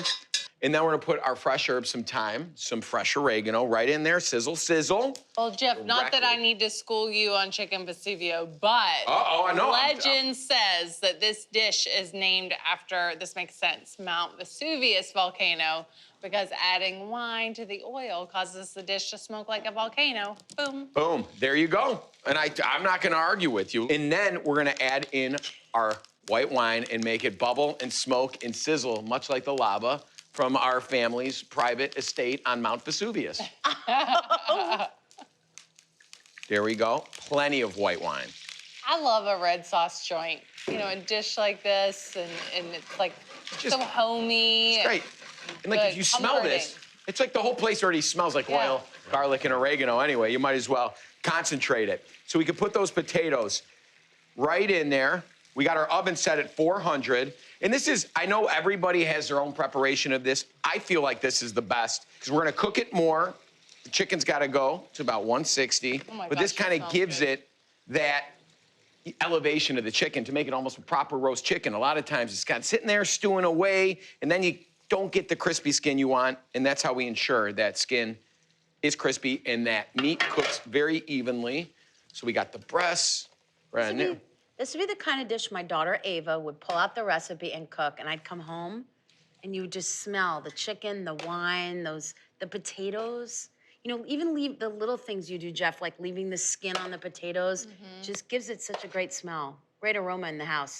It does, I can already, it's like so intoxicating. This is the last part. Just get a little more, you know, a little more salt and plenty of dried Italian seasoning. Yes. Right? All of them together in one. I even take a little more olive oil and I hit it with a little more. You could brush this if you want, but this is the trick here. Move it around and then we coat it in almost that Italian style, like barbecue rub methodology. And what this do is gonna create just an audible crunch to the chicken. Now we can put it in the oven, 400 degrees, nice and hot, till when, Jeffrey? So your meat thermometer registers 160 degrees. Yes, and this is what we got here. Look at that. So after 35 to about 40 minutes, depending on the size of your chicken, there you go. All the pieces for you. Again, you can always order it boneless. It does look like it has a great herb crust on there from the Doesn't Italian it? You seasoning. can hear it too, because the skin is still crispy. It's not swimming in the juice. And we're gonna garnish. This is like half and half. It's split down the middle in the city. Peas or no peas. I love peas straight from the freezer. We don't need to cook them. We just need to take them slightly thawed and let that residual heat up the rest of those peas. It gives you a little fresh burst. I feel like you're getting a green vegetable, right? And you're getting your sausage there pizza. you go. It's good. It counteracts the sausage. Then a little fresh parsley. This is like a deep dish chicken dish to go with your deep dish pizza. Yeah, well, is that the thing in Chicago? We wouldn't eat chicken Vesuvio with deep dish. Deep dish is only on a special occasion, maybe twice a year. My mind is blown. have our So limit. what kind of pizza must you eat with this dish? This thin crust tavern style sausage pizza. Okay, right? got it.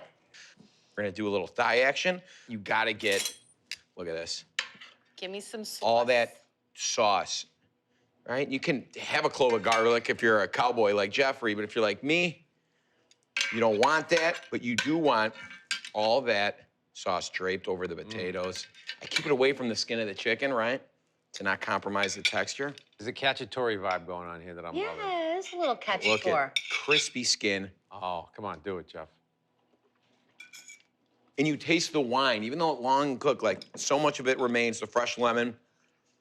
And it's all about that juicy chicken and that blistering skin with the crunchy rub of dried Italian seasoning on there. This is perfect. I think I win. I think Jeff likes his own dish. I think it's so good. And we're gonna warm you all up with something that I have this whole kitchen smelling great with. It is my ultimate steak chili.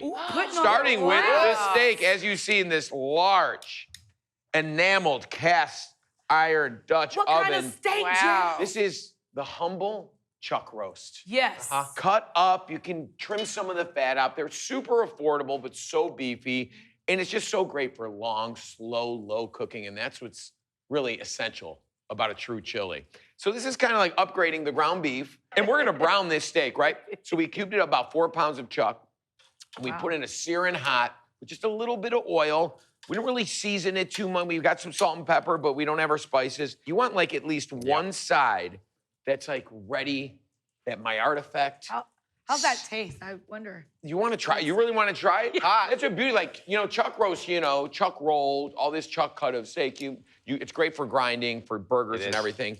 But for this application, right, we're gonna low and slow it because it is a tougher cut. Can I do anything? Small dice on that onion, please. Of course, you give me the onion to do. Of My course, eyes no are fun. always And watering. then eventually maybe quarter those limes, and that's gonna be for our little accoutrement platter later for the toppings. Jeff, a controversial chili without beans. Which is it? Well, I'm gonna tell you guys. Do you see any beans in front of me? I know, I'm just saying. 0 beans in this. Yeah, we will invite you to Texas at any time. Yes, this is I know. Come Texas. on down to Texas. I've made the baby. mistake before of putting beans in chili on this show in front of Sonny, not only, but in front of maybe 50% of America was not happy with that decision. I'm in the game of making people happy with food. So Yep. I will make my own chili recipe and I will share that with no beans. But then I will also develop a recipe with beans in it for anyone that wants it. And that's what this is all And about. how hard is I'll it take it either way. to adapt to your needs? Yeah, with just throw the just can throw a in can there. of Yeah, beans just in throw there. it I in mean, this there. is not like magic. Yeah. These aren't magic beans. Can I report that your chuck is perfectly cooked? That's the beauty of chuck. It's usually what we're making our burgers out of. Yeah. You just need salt and pepper to make it Yep. sing because it's so beefy tasting. And you could see all this beautiful rendered fat in there, right? We didn't put we just jump-started it with maybe a teaspoon of oil. People put too much oil I agree. in a hot pan when they're searing beef to get that color, to get that first kind of level of flavor on it. It is not necessary, especially with a fatty cut like chuck. Well, right? what you I want. learned a new skimming trick. A where you- skimming trick. Yeah, where you put the ice in the cheesecloth or Yeah, the paper yeah, towel, yeah. and you're running around yeah. the top, and it picks up the fat, Oh, and then you picks just up all the toss fat. Oh, it. that's gonna be great for later when we're bubbling and simmering, Yeah. and then you're about to serve, and you get that kind of extra layer of. Yeah. Sometimes you need some fat in there, but not You too do. much fat. All right, I have a jalapeno, some garlic on deck here. Ooh. But now we're gonna take all these dry spices and let them bloom in all this beautiful fat. All right, a Mexican oregano. Love it. Get it from the Mexican grocery store. It's super affordable and so much more floral. A little bit of paprika, Smoked or not? Do it. unsmoked. Okay. Why do you ask? Because Why do I we're ask? using some ancho chili Oh, powder. okay, here. there you go. Oh.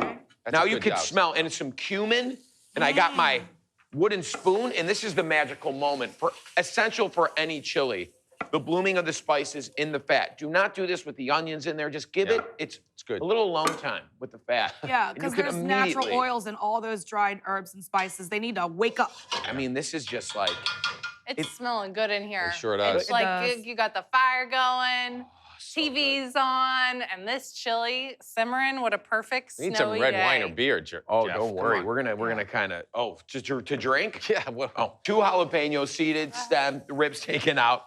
Just for that, a little extra boost of heat, of course, but that beautiful flavor, and that's why we took out the seeds. So the I flavor can remains. smell the It heat. smells coming that off of cumin that. smells Yeah. so good right, Right? now. And that ancho chili Yeah, powder but gives it some as soon smoky as you put earthiness. those peppers in, I could smell the heat. And now we're just gonna kind of let this chill, get it all translucent. We're right before we got all our ingredients. We're gonna add our garlic because it's the most sensitive. It is. Okay. So our onions are in there. They're gonna become translucent. We just put our garlic in. Make sure we have all our ingredients on deck to kind of stop the cooking in there. It's coming together oh so nicely. I know you smell the spice in the air. Yeah. And now you can see in here, right, how much we've developed those spices in there. The onions are translucent. All the flavor of the jalapeno is embedded with the spices. Embedded. And we've been scraping the fond off the bottom of the pan the whole time. Sometimes you need to add a little splash of water to kind of help, That's such a great release it. tip. And if you think it's starting to burn, just that Yeah. little Yes. splash of water makes all the difference in the world. I actually use a Or little beer. stout. A little stout, Yeah. a little beer would be great if you're, One partaking. in, one out. But, you just don't want to skip this step. You do not want to rush this step at all. Right. You want to develop all that flavor. We have our liquids handy, okay? So I know you were talking about in the break about where's the tomato sauce, where the paste. I have used just a little bit of crushed tomatoes. That's fresh, right? Fresh crushed tomatoes and kind of work that in and let that simmer and fresh develop. or canned? Canned. Canned. Okay. Right, but not tomato paste, if that's Right. what you're asking. And this just kind of sweetens it all up. But then for our final liquid, keeping nice and warm What's here. this? just a little beef Oh, stock. beef Oh, okay. stock. Oh, there you go. Or Bring it. is that bone Okay, broth, so Jeff? why do you heat it Fortify- up fortify the before you put it flavors. in there? Why do I heat it up before I put it in there? Superb question, Katie. You want it ready to go. You don't want to wait for all this to come up to a simmer. Yeah. So if this is simmering warm, you're eating quicker. Like risotto. Hungry. We This hungry. needs 2 hours We've to been cook. skiing, you know what I mean? We Right? hungry. We're hungry, man. Yeah. You got people, right? Isn't that just another pan to wash, Jeff? right? He's skiing. Are you kidding me? They've rented a chalet. They've Yeah, got a we- servant. Like we were now washing dishes. No, we do. We do have some pictures of us. You did mention. I hold my Let's team. see. This Oh. remember that, Jeffrey? Yeah. That's when we went dog, Dog sledding. sledding with this real dog sledding. And that's Jeffrey Taco and I night. literally après ski. I got Look my at fun you. sweater. Jeffrey's obviously head to toe in cashmere. Yeah, it's Easy. obvious. Totally Help normal. this guy out with the clothes. I'm What's- sorry. I tell you, can't I help do myself. love thinking about you guys on vacation It's together. adorable. It really, we did have so much fun. I mean, I ski Nonstop. at least once a year, every couple years, but that was the first time skiing with Yeah. the security. We're doing that again. I know we're trying to plan it, Yeah, another coordinate one. schedules. All right, now it's time to add that chuck that we seared right back in there. Look at all those accumulated juices. Oh, That needs Jeff. to go in there. Boom, right? Yeah. Slide. Get it? Yeah. Oh. Don't want to No. ruin the gear, the fit, as the kids say. Now we have all The this drip. lovely. It's already starting to simmer. We're gonna cover it. We're gonna simmer it. Sometimes you got to take the cover off. Just see how much liquid you want in there, right? If you simmer without the lid on, you're gonna lose a lot of that water. It's gonna become thicker. You might have to add more stock. But if you want to kind of expedite the process, you can keep the lid on. 2 hours this needs. At Okay? least. At least. To just make sure that beef Expedite is the process by braised. keeping the lid on. Yeah, Okay. Just remember that. If you're like barely a simmer and you put the lid on, it's gonna double that. I mean, it's gonna start aggressively simmering. So you wanna make sure you keep an eye on the lid. Katie, really quick, I'm sorry, I Yes. should have had you do this Oh, earlier. I was so into Slice up watching. that avocado for my toppings bar. All right, you can got it. crush up some of those chips, leave some of the chips whole for a little Dunkenstein later. But boom, 2 hours. How you doing? Oh. How you been? How's the family? How you Very doing, good. Jeff? Oh, look at that. Now we can. Okay, you got to double that recipe. Oh, now that is Yeah, I got to freeze that. That looks crazy. simmered 2 hours. All right, lower the heat. We don't need to serve literally bubbling chili to our peoples. But we have a nice little kind of assortment of some of my favorite toppings, which just kind of adds texture, acidity, crunch, everything to the party, creaminess. Just right before serving, you can serve some of these, obviously, limes with them. But I like to give a couple just fresh little squeezes of Brightness. last-minute lime here to kind of bump up the acidity in there, round it out. This is a very rich dish, and we can do the defatting too if you so choose. We got the fresh lime for a little extra. We got the cream element from the sour cream. How's it going? Some crispy French fried onions for a little onion element. Some of these crunchy corns right out of the bank, real salty and fun. Some fresh cilantro, the crushed chips that Katie did wonderfully. I didn't know if you That could was complete really the task. difficult. We got the avocado, a little extra creaminess. And some little cornbread muffins. Come on. So you tell me what you want, Sonny, and I'm here for you. Todo, por favor, mi amigo. I love when you Ahora, do the cornbread and it aquí. gets, that's like your thickening agent Yeah. for your chili. Like, there is no shortage of Can I beef. just note again? Look at this. I learned so much from you, Katie, because you were tasked to make garnish for all of us, and this is the amount that you put on the plate. This to me is garnish for one bowl of chili. I was Russian. Okay. You know what'd be good on but this, Jeff? I say to myself, okay, I can take it down a notch. You got any pickled jalapenos? You like Oh, pickled that would be jalapenos great on too. yours? I Thank think- you. Or pickled onions would be great. Okay, Oh, yep. all right. Word in my Look at face. this. Can we get anything Look else in at that this. bowl? Yeah. Get it all in, dude. You got chips on it too? This smells so Yeah. good, you guys. Come Oh in. my gosh. I mean, Spoon me. Wow. why even ski? Yeah. I know why. Because you get a bowl of chili at the end of the day like that, a nice cold Weiss beer maybe, Beautiful. a lager. Your wife doesn't ski, Bison? right? Your wife doesn't ski. No, Sarah does not ski. Yeah. I don't I ski, couldn't like- get her to ski. No, she had blast. She She shopped. shopped. She bought like 3 hats. No, you gotta get out of there. I know. I was like, I Get got me out of here. It's too expensive. I was like, Y'all can talk. Y'all can just continue to talk. Look at this. Look at you. Jeff, there's so much. First of all, I'm so excited by the toppings. I want to tell you, I think it's great that you're showing a Texas chili. Yeah. It's not ground up. It's the chunks are in the same form where you seared them. It looks completely different, but this is what a chili really is. I bet this would freeze great too. oh, Incredible. Yep. Incredible. How is it? Is the steak tendy? Is it melt in your mouth? So first of all, I love the viscosity of the sauce, if you will, right? But what I also really loved is like my first spoonful had some of those corn snacks that are crunchy, It's a nice antithesis to the chewy, smooth chuck that's just been, I mean, just cooked to perfection. Tender, flavored. The cumin is nice. This is so hearty, Jeff. I like your chili recipe. Yay! I have tons of chili recipes, but I like yours. Okay. Like, yeah, I would take it over a couple of my chili recipes. This is true. I would too. Yeah, this is. Cheddar and bacon pinwheels. Who doesn't love this on the table? I mean, if you thought cheddar wasn't enough, now you added bacon. Amen to that. Speaking of bacon, Katie, I need you to chop that bacon Okay. nice and fine, please. All right, was this made with the Mauro method? Of course, hashtag Mauro method. We did it on a sheet pan like this, but we overhanged the parchment so it cradles all that fat, fries it right in there. Easy cleanup, save the bacon grease for anything you want, but extra crispy, that's what we're looking for. Did you say finely chop it? Finely chopped, Okay. all right? I want every bite to have a nice crunchy blast of bacon in it. Now let's make the filling for our pinwheel, and that is some whipped cream cheese. Best. Ooh. Into this, we're gonna add some scallion, Scallions. Love 'em. Or green onions. green onions, but I like the tops of this, right? Me 'Cause too. it's not gonna, I mean, it's gonna cook in there, but They're underappreciated, the tops. little salt, little pea.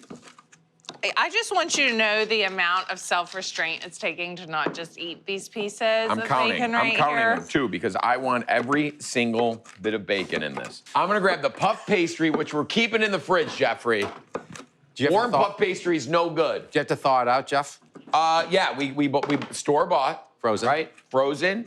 I mean, how quick does this thaw out too? Very quickly. Yeah. Leave it on the counter. So good. Yeah, it it's is. such a It is. quality product. Jeffrey, I'm told you're gonna use this one later. I'm gonna throw I it am. back in the fridge for you. It used to be made with sort of not good fats, but they're actually now made with butter, How about that? which There's is, no point in making homemade. I know, I've made it in culinary school and in restaurants. It is a 3-day process.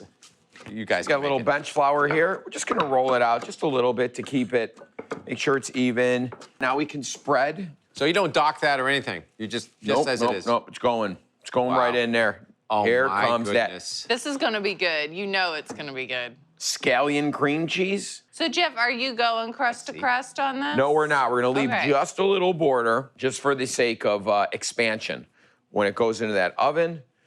All right, now we have the cheddar that Katie passed to me, and we got that bacon. Can you throw that in a bowl for me, please? But you can Katie? use, if you had block of, cheddar or jack, it doesn't matter. Jack, Any cheese, Monterey Jack, yeah. pepper Jack. You can use. Just cleaning the box out. Clean it out, right? Yep. Any cheese would be great. You know, use all the nubbins Yeah. of all those Yeah, total random mixture. cheeses. Now we're just gonna use that just a little bit, and of course we're gonna use that cream cheese and the scallion cream cheese here as our glue. Katie, thank Look you. at those beautiful bacon pieces. I mean, talk about a way to improvise with any type of filling in this. Look at that. That is the key to this, Katie. Yeah, it's the You don't perfect want bacon. chunky bacon. No, don't be giving me any chunky bacon in those No. pinwheels. No, I want mighty fine bacon. You want to work quick, right? Yeah. The key to puff pastry is working when it's cold. Don't leave this out on the counter too long. Cold puff pastry Is your behaves friend. is your friend. Yeah. When it hits that heat in that oven, that's when the magic happens. Jeffrey, how does this look? It looks great. Do you put it back in the fridge to chill it up a bit or You no? can if you want, but we're ready to roll. Jeff, you think you could do this like with crescent roll dough too? If You have a little can, pop you tube? can if you're, if you don't believe in what I'm telling you right now, you can definitely do that. I just meant if you had the pop tube. If you have the there pop in tube, your you can. fridge. But this is crispier. All right, so about an inch. See how I lined it up like Oh, that? boy, Jeff. Right? Is that an inch? That's an American inch right there. Diagonal inch right there. I like to stick these kind of little tapered edges in the middle so they don't get too crispy. But look at that, nice, They're gonna clean, be sharp so knife. pretty. But already you could see that kind of pinwheel effect right there. It's so pretty. Y'all know that I love a recipe that looks like you really did something but Mm. didn't take a lot of effort, and this is one of those. Now you want to account for obvious spreadage. Okay. And now, Katie, beautiful. And that egg wash is gonna kind of help golden brown it a little more. We're gonna bake it in the oven, 375 for 25 to 30 minutes. Katie, that is fine. Thank you very much. I got 'em Great all. job of the egg washing. I can't wait to try these. You bring them out of the oven, you let them cool, and now we got ourselves Look how pretty these are. some Gorgeous. Look at. Oh, gorge. That's two sheets of puff pastry we used on that, right? And this is it. Well, I'm just thinking, breakfast with these, you know, a little How about a fried poached egg on this? Yes. I Put would an egg on it. Put an egg on it. Why not, guys? Simple. It's like, you know how a lot of bakeries now are doing the savory croissants? Yeah. That's what this is like. I mean, look at this. Flaky, delicious. I want to get right to the middle. That's it. Apple, cheddar, and brie grilled cheese, right? It's like a fall charcuterie board in sandwich form. Starting with the bread, we got some cranberry walnut bread, right? Right below. Fresh, right from the bakery. Artisanal bread. Beautiful. The first thing I like to do before I start building my grilled cheese, right? It may seem sacrilege, but I like to spread butter, room temperature butter, on the outside. And how are we spreading this, kids? Crust to Crust to crust. crust. Is a must, always, right? Just That's enough to not coat it. controversial. Why is that? Because Well, because some do people just mayonnaise. drop the butter in the pan. Oh, okay, I've right? done And then that. you burn up the butter, you brown half the butter or whatever. And this way you get all the butter you need, full coverage, right? So you get that golden brown crust that we all love to. So I'm gonna get going with this one, starting with some very sharp cheddar cheese. Right, Okay. love it. Now I'm holding it like this so I don't get the butter on the board. You see as I'm doing here? Next, you take 3 slices of Granny Smith Thin apples. slice. And your Just- bread, might I add, is thin sliced bread. Exactly. Yeah, it's not Beautiful. regulation. It's not regulation. Next, watch this. I'm just gonna kind of keep it like that. We got some of my favorite ingredient on the planet. Nice little kind of tang and heat you need with this. Some cherry pepper relish, right? So this is gonna go on this end. And we're gonna spread this ever so gingerly. Again, crust to crust. So every bite, you get a little, it packs that punch, right? Now, of course, this is not in a lot of grilled cheeses these days, but I'm putting it on mine since it is fall. Add the it. funkiest, the funnest melting cheese, a little brie, 2 slices of that. And there you got the ingredients for the interior, right? We got the flavor inside that bread with the cranberries. So you got sweetness, you got spice, you got butter, you got sharp cheddar, you got funky brie, you got spicy. You know what else you got? What else you got? Qualified. Oh!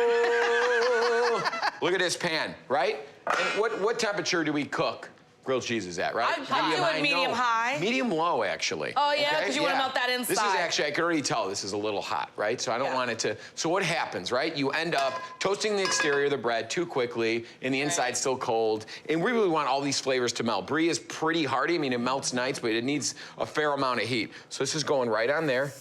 Gentle sizzle. And to help mimic that dome, like we do at the diner, we're just gonna do a nice little lid on this, right? Diner dome. And we're just gonna let it kind of very low, like medium low, almost touching low, okay? We're gonna flip it once, put the lid back on. How do we know it's done? The inside looks gooey. Looks ready to go. But another thing you can do to help expedite it, and I've done this in this pan, is that you could do it in 2 sections. Jeff. Right, so I just want to show you guys. It's not cheating, right? If you're doing 4 sandwiches, obviously do it this way. But if you're just doing 2 or 1, this way you can kind of get everything nice and toasty in the middle. So we can sit there. Oh, look at that bread. That Beautiful. burnt Let this- cheese. Edges. That's it right there, right? So every great sandwich needs a great sauce or dipping thing. Yeah, so we got some great stone ground Dijon mustard. Add a little honey to this and just a little mayonnaise. Quick pantry pull right from the fridge, and you make a creamy honey Dijon, which also pairs so nice with this. And we could put this right in a little sidecar here so we could dip it in. Look at that. I'll never forget, first time ever I had a grilled cheese with ketchup. It was in Whoa. Denmark. Oh, I like a grilled cheese with ketchup. Yeah. So good. Wow. I love a dip now. Okay, I need a knife for this because we must. So you can cut use this. you can use other cheese that Oh. like manchego, mozzarella, Gouda. Manchego would be great, Gruyere too, anything kind of nutty and hearty, right? But what I like about using both the Brie, it's got a totally different texture with the cheddar. Cheddar is not, it's a good melting cheese, but after a certain point, it kind of stops at that pullability, you know? So you get the flavor of the sharpness from the cheddar with the I'll funkiness. tell you, you have a party and you've got leftover cheese from your cheese board. This is the perfect thing to make. Beautiful. Oh man, this is gooey. This is gooey. Oh, look, the spill. Look at the spill it. Look at Pass that. that over here. All right, who wants some? I want some. All right, I'm gonna plate it nice for you. I'm I gonna want give you a those little. gooey bites. Okay, we won't deny you that. Oh. Look at that. So easy. All right, you guys want to try it too, huh? Qualify my palate, Jeff. See, I'm putting this Brie bite right back on there.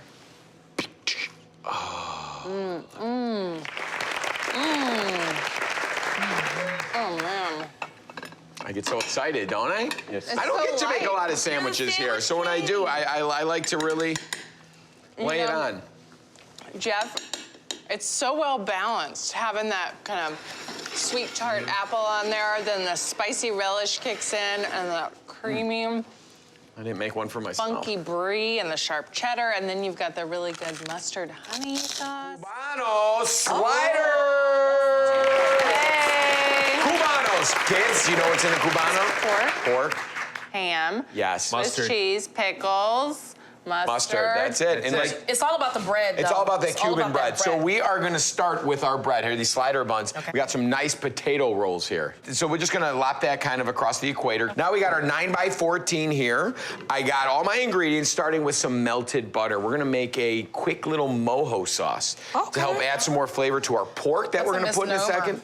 What? Because mojo is actually sauce. Yeah, mojo Like a means sauce. Sauce. It's like It's like saying- ragu. Smart. It's like saying shrimp Like- scampi, which I hate. People Yeah, say, shrimp "Lots of shrimp scampi." I'm like, what? So we're gonna add to this garlic, essential part of any mojo, plus our citrus ingredients, which is the zest of an orange and a lime, some cumin, we got some fresh herbs too in the form of oregano Yeah. and parsley. So And with this butter, you're kind of mimicking what the pork would normally marinate in. Exactly, because what I did was do a little shortcut, because this is a time saver, and we are just grabbing some pulled pork or plain pork from the deli aisle or the hot bar or the grab and go and shredding it ourselves. You can get, if you can find a pork loin in the deli, a lot of times you can get sliced pork loin or smoked pork loin. It's a great application, but Straight this is down? what they had, yeah. Any You know what, I'm oil? just gonna put a little Do it. Boutros butter on there.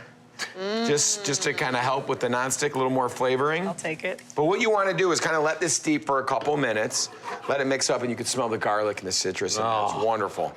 It's both sweet and funky at the same time. I like sweet and funky. Now, I'm gonna have you start layering, of course, the ham. No problem. Integral part of any Cuban. So, but like I always say, Sonny, Little ribbon it up piles. across problem. on both things, right? Done. We got this going, all right? This doesn't need much, right? That garlic was, zested or minced. We're just gonna put a little bit, make sure you mix it up into that pork directly. So you get a little hydration in there. Oh, it smells so good. Here we go. So we are going to now, I'm gonna add my pork to this.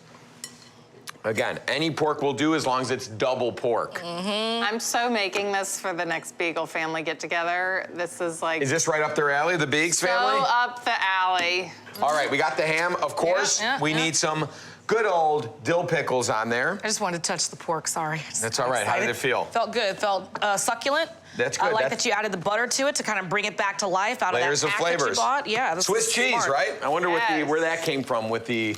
I don't know the history too good much of the melty. Cuban. It's great melty. And you know what? Sometimes like cheddar stuff like that gets lost. You always taste a melted Swiss. It's got that Ew. nuttiness to it. You know, you're right. Cheddar does get lost. If you over melt it, it just kind of disappears. And then it doesn't stay well. It always kind of gets hard. This is like gooey for days. And don't be afraid for a little overhang on this too, because Yep. then you get the cheesy drip down, turns into lacy, crusty cheese, right? It's all about the Freaka. bubbling up the sides. Beautiful. Now, Sonny, if you can, Slather. yeah, help me slather here. This is a You got- Detroit-style Cuban. Detroit slider. child. I like that. Sorry. You know, last year when we had our end of the year, whose recipe won, the Yeah. whole year thing. You win that. It was the sliders. You did with the slider. Yeah, these things, I'm telling you, this is game day. Hey, Should be. America seems to love these. What kind of mustard are you using there, Jeff? Yellow mustard. Yeah. Yellow. Right over the top? Just good old, yep. Line it up. I forget which one was which. You remember? It doesn't Yep, matter. yep, Yeah, it doesn't. Now we're gonna mix this up. Give me a big spoon. We got a big spoon here somewhere. Now I get to pour this over the top. All that Oh mojo. yeah. Oh yeah. Oh yeah. Oh yeah. Oh yeah. And this Slow is just gonna motion. create just like Yeah. a glistening, shiny top bun. We're not That is worthy. obviously The magic super. is when you uncover it and it crisps up and you get that buttery, golden, crunchy top. We're doing Do it it. all. All right, Come on. hey. Oh. All right, why not? Okay. Okay. Let me do you the honors. Yeah, do me the honors. I'll give you a slice. So we are putting this in the oven, 375, for about 20 minutes until it starts getting all homogeneous and melty. So it could take about 20 to 30 minutes, just check on it. And then we're gonna uncover it and kind of blast it with a little direct heat for a minute. I got one ready to go here. You know what these slider bakes remind me of? They're kind of like monkey bread, you know, that you're pulling apart. The cheese is like gooey. a savory moment. Oh, you don't want to show us? Is that what that was? Oh! Okay. I uncovered it. I hit it with a little heat, right? Crisped it up a little bit, but it's I was gonna still say, listen. supple. You gotta have a little crispiness, right? All right, I got a little knife somewhere over here. Oh, yeah? Sonny. Let Oh, me did I grab that. kill it for you? Sorry, I brought it over here. I That's was all right, cleaning up. thank you. Now you can get in there. Sometimes you can use the spat, but if not, you can get it. Well, There are just so many different ways to make these sliders, but a Cubano, it's so smart. I want a middle one, Jeff. I'm a middle piece kind of guy too. Really? Oh, my look at that. God. That's Look one at serving. that. Now that's just one serving. Yeah, that's one serving. You know what? Stop the presses right now. Sonny, okay. I will let you do the honors. Okay. I'll cut it for you. No, I got it. I was gonna go in on it. I want that one right there. Go ahead. Which one would you like to choose there? It's a nice little hot contained packet. I was doing this, I don't know if you can hear that's nice and crunchy and toasty. Well, Cubano is pressed, right? So you do need some texture on there. Look at those layers. I'm trying to get you just a middle piece here, Katie. You look at all this work I'm doing. But so easy. That's the one I want. And talk about something easy to throw in the car, bring to your tailgate, bring to your party, bring to your christening, whatever you're celebrating. Kids would like this too. Jeff, Tell me what. I love this. Let me tell you why I love this. Let me count the ways. One, it's like a dream come true. Oh, wow. Okay. So aggressive, but when you get a normal Cubano, it's cold. You know what I'm saying? Yeah. It's got the cheese in it, it's got the ham in it, it's got the mustard, pickles, everything that you would expect. It's good. This is really taking it to another level, being warm. The bread is warm, the cheese is gooey. This is very successful. You've got to check this out. Let's get started on my carne asada burrito. In order to have the most flavorful steak imaginable, we are gonna marinate that steak and that chicken in a homemade citrusy, garlicky mojo marinade. First things first, we got our orange juice here. 4 oranges, 4 limes, and the zest of 2 oranges. To this, we're gonna add our garlic and onion. Here we go. And we're putting a whole onion in there, 8 cloves of garlic. Let's grab our spices, some cumin and some chili powder, 2 tablespoons of each. There we go. A lot of orange in there, so it's gonna be fruity as well and a little sweet. Salt too, right? I almost want this to brine our meat. 2 tablespoons of salt. One more ingredient, and that's some vegetable oil. That's good to go. Let's grab our skirt steak. What I love about this cut is it marinates so well and it chars up so nicely. But obviously this is a little big for our grill, so I'm gonna cut these in about thirds. Let's marinate. Beautiful. Make sure all that marinade gets out of the crevices, the nooks and crannies. The steak can go about 4 hours, preferably overnight. Look at it.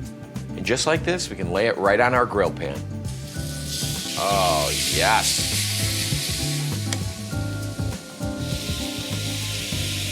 So you press it down, right? So all the surface area of that meat comes in contact with the grill pan. So this is gonna go for about 4 or 5 minutes aside. Oh, nice char. Still juicy though. Oh, look at that. Look at that, even flames are jumping from my grill pan. Who needs the outdoors? Oh yeah, see? Nice and charred. Beautiful. Smells so good. I feel like I'm actually in La Pasadita right now. Let this meat rest for 5 minutes, right? Redistribute the juices. Like all great steaks, you want to cut them against the grain. The meat's more tender when you cut against the grain. So we can do it just like this in a nice, thin, bite-sized pieces. That should be plenty for my burrito. All right, let's build a burrito. Let's do a schmear of our cilantro pesto. It's got a little heat. Next, our tomatoes. Look at that. Of course, our steak. That should be plenty of steak. Start rolling. Tuck in those sides first. and then up and over. Rolling, tuck, roll, complete.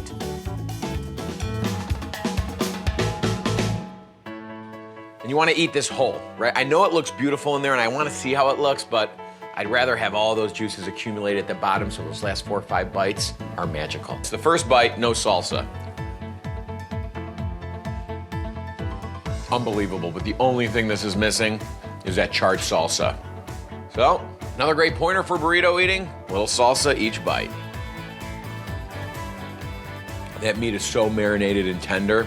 My no-fuss homemade cavatelli. Let's do it. Are we guys familiar with cavatelli? Yeah. A nice, thick, kind of dumpling-like hand-rolled pastas. We are gonna start with a food processor here, okay?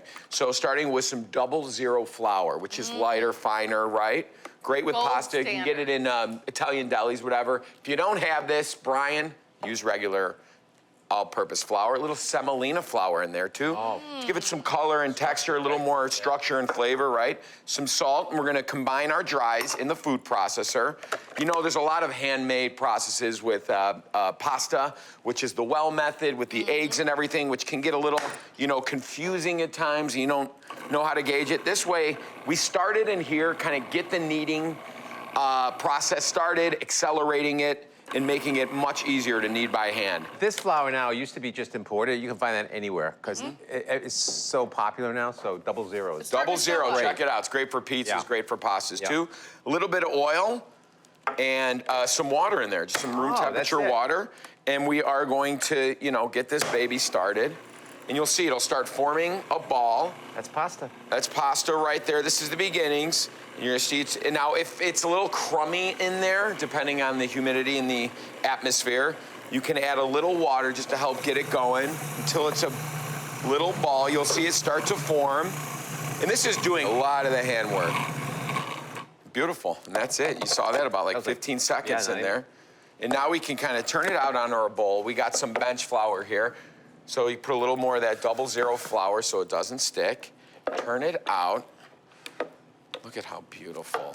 And nothing like fresh pasta, you know, and if you are impressing your Nona, I mean, you can be like, Nona, I made this by hand and go buy the fresh stuff, but we're not out here to encourage you to trick your grandparents, okay? That would be bad, but you see how nice it kind of comes. Now we just start kneading it until it gets a little shine to it, right? Starts kind of develop the gluten in there. How long would you do that, Jeff? Anywhere from like 2 minutes to 5 minutes about. 2 is a long time. Yeah, but it's good. This is when you pour a glass of Chablis. Chablis? No! Right, so when you do knead pasta dough, right, you want to use your body weight, you want to use the heel of your hand, and you want to turn a quarter turn like that while you're pressing down, and it's even every time, and you're getting all the pasta, everything I always like the incorporated. kneading process because it feels like any stress you have just comes out. It's very nice, right? It's therapeutic, It's and you just get in a cathartic, rhythm. yeah. Okay, so then we kind of let it set. We let it settle for about a half hour. Let all the dough get hydrated, let the gluten relax, and then we're left with this beautiful, right? Look at that thumbprint right there. Nice dough. Now, what is a cavatelli? We're making not just any cavatelli. We're making 8-finger gavadils. Okay. Right? There's 8 fingers on, there's 4 on each hand, Jeffrey, lest we check, right? So we are going to take a little, like a bench scraper here, right? Now you got some right there. If you guys want to follow along with me. big? No, we're gonna roll it out using not a pin, not a machine, Giant. but our Should I 8 give you some? fingers. Here. Okay? Okay. So you can start with these little pieces like this and just roll it out, right? Like this? How From the long? center? To the shape you desire. Oh, for 4. These 4. These 4, Oh, just I like get it that. now. Till it's from the center to the outside. You don't want it too tapered. It's very satisfying. And you might not need a ton of flour there, Sonny. Look, I have nothing here. I love flour. I know, I saw you. You just painted that whole board. Gluten is my life. And then we can, How do you get the little marker in it? I'm gonna show you, right? So we'll just cut these That's it? evenly like this. Oh, Nona's Right? gonna love this. No, well, first of all, now how you gonna get all that sauce that we're gonna make in a second cling to this dough? Yeah, how you You gonna do take that, that Chef? bench scraper, again, you want it the size of your 4 fingers, just like that. And if you guys wanna watch, you take the center of that bench scraper, divot it in the middle, and just roll it off like that. And then you got that beautiful little kind of That is beautiful. catch-all for that sauce. I'm gonna do another one here. All right, so I'm I'm gonna work. You go to so work, I got Jeff. a bunch done here. You guys could keep practicing. Now you can see it's those are thick, long. Okay. right? It's long. We got the divot in there. I got some water screaming boiling here. So how long did you rest that pasta, Jeff? A half hour minimum. Half hour, You cannot rush that process. There's That no helps- eggs in makes it this. easier to roll out. No doesn't egg, it? exactly. I have one to add to the process. Look at, well, we know which one Sonny's is. Wow! All right, so I'm these are still going in. going. You want to keep an eye on these, but you could tell it's a robust pasta shape, so it does take a little time. About 4 to 5 minutes, this pasta will be perfectly al dente. So I'm just trying to think, what if our guy doesn't have a pastry scrape? What in the kitchen can really do this? I don't know. What do you guys think? You know, the like spatula, maybe spatula, the maybe back of a knife, like a butter. You could take like the back of a butter knife. I think the beauty of these is they're all yeah, they're all back of a different. butter knife could work. Back of butter knife works pretty well. I grew up eating this with mushrooms and kind of like a buttery sauce and everything. I'm adding some peas. We'll get to that in color, but we do need something for it to cling to, so Dude, couple butter tablespoons knife. of butter. Butter knife is official. Did it work? Butter knife Sonny, is look at official. you. You solved the problem real time. All right, beautiful. So just to help thicken this up and give it a little extra life, I'm gonna take some of that pasta water right here. Just a touch. See, that's why extra flour over here, because I want to make your water floury. Flour, well, you're gonna do that for me, yeah? And just a little bit of some Pecorino Romano cheese right in there. Almost favorite. creating like a quick, and a couple dabs of cream. Almost like, not an Alfredo, but a cheesy bechamel. You can already see that. Pasta water helps emulsify the cream and the butter. Now we got our mushrooms, our peas, sauteed some onions in there, a lot of flavor. We are going to just put this right in there. Okay, GZ, I see you over there. He's doing it. He's working OT. Hi. Are those creminis, Jeff? These are creminis, yes. You can use porcinis, creminis, Pennsylvania, button mushrooms. All right, should we check Yeah, the pasta? We're yeah. rolling. Oh, they're right. starting to float to the top Oh, there. Let me man. get rid of this. These are gonna be, And you know no what's- need to drain either. You know what's great about that? You can see like the flour water. That's right. It's Huh? fantastic. That's why I overfloured. Yeah, before I she go pasta in overfloured. the water. Thanks, Sonny. Got all that beauty there. But look at that. Look at these Jeff. beautiful, Yeah. Oh, you talk about a meal. Those are huge. That's the biggest cavatappi I've ever seen. Well, they get thick. bigger. It's Cavatelli. It's Cavatelli. Cavatelli, my Cavatappi's bad, different. yeah. There we go. That's good to go. Look at this. Let's come together. Simple, right? Give me a little more cheese in there, Yes, Jeff, Chef. please. Oh, yeah. What the? Yeah. Yeah. Want some olive oil in there, bro? Yeah, give me a little tidbit. All right. I think Bring Nona's it. gonna be excited. All right. That's what I love about right from the pan into the serving dish is that all the stuff that kind of chills on the bottom It's on top. all goes to the top for the presentation of a lifetime. Peas and mushrooms. I love mushrooms and pasta. I do too. But there's nothing kind of competing too much with that handmade pasta. Again, experiment at home. And then why not? A little fresh pecorino right on top. Oh, man. Keep Jeff. going. And here we go, Jeffrey. You want the pepper? Look at that. Right Ooh, there, ooh. dude. I'm gonna give you Oh. a middle piece. What are you, a chef now? Glistening, Oh, glossy. ready, glistening. wanton, Okay. Wanted. in need of you and your delicious teeth to chew. Try that. Well, I mean, everything here, before I eat it, is like perfectly married. You see there's no like excess sauce. It's all on the pasta. It coats the pasta perfectly. The bite of the pasta, you can tell by cutting through, is just spot on cooking, Jeff. Thank you. Brian, you're Nona, you make this, you're gonna be a very, very successful chef. And Nona's gonna be happy because this is just such a great presentation. Reversed seared ribeye. I'm starting with bone-in ribeyes. So we are gonna season all 4 sides of this steak liberally with salt and pepper. $225 for about, this is gonna take an hour. If you want it medium rare, $115. Take this out, you could smell the pepper. You smell the beef fat rendering. We are gonna start with just a very hot cast iron skillet here. Just a little oil. And I like to start on that top side, because that's gonna be the crispiest. We're ready to flip, look at that. It's only been a couple minutes. You wanna sear it not too long, but you want that You just need that time for that Maillard effect. Wow. Look at that. We don't want to burn the butter in the beginning. Now we can butter base it even further. Need a little rosemary. We are good to go. I'm gonna shut off my heat. You don't even need to let them rest. That's the beauty of this. Follow that bone down. I call it the first How bone. easy that cut. Look at that, too. nothing, right? Look at that. Look at how even Wow. that cook is. Whoa. Pass it down. It is so delicious. My picnic fried chicken, we're gonna brine it in a little pickle juice. I got my oil going at 350 over there. I got some just classic dill pickle juice. We're gonna put this in a bag with one fryer chicken that we've cut up into pieces. You got your breast, your thigh, your wings. And this is just gonna infuse it with that dilly, garlicky flavor. Help, literally inject moisture into it and draw moisture out so every bite is equally juicy. And that's not enough because we're gonna use this giardiniera in a bit. And I use this in everything because it gives you the, beautiful fermented, pickly quality. And this is, we're gonna save that in a minute, right? But we're gonna pour some of that juice right in there. Love that. Now we're taking that oil that we strained off. We're gonna save this for later. And that's gonna add a whole nother level of flavor. It's going in the fridge. 2 hours minimum. Overnight you can do. The longer, the better. Got some ready to go. I think with thighs, overnight. Like sometimes breasts and a whole chicken, it's too salty. Yeah, you can definitely pull out the chicken after a couple hours if you want, but there's not a lot of salt. I mean, there's the more of the vinegar vibe and a lot of the kind of fermented, funky vibe in the giardiniera oil. So then we have these super flavorful brined chicken pieces. Now it's time for our dredge, classic buttermilk. Classic flour that we're gonna even make crispier because it's picnic chicken. We're gonna be eating it outside a little later. Add some cornstarch. All right, for flavor, a little salt. Plenty of black pepper. I want this kind of spicy, right? Kind of slows you down too.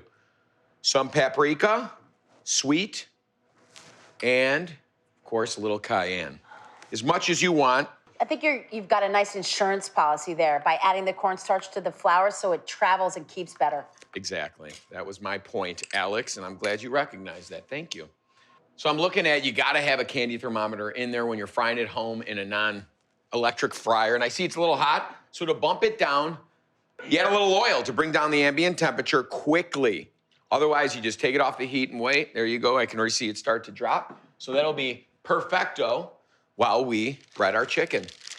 So you want the oil ready to go when you start breading? Exactly.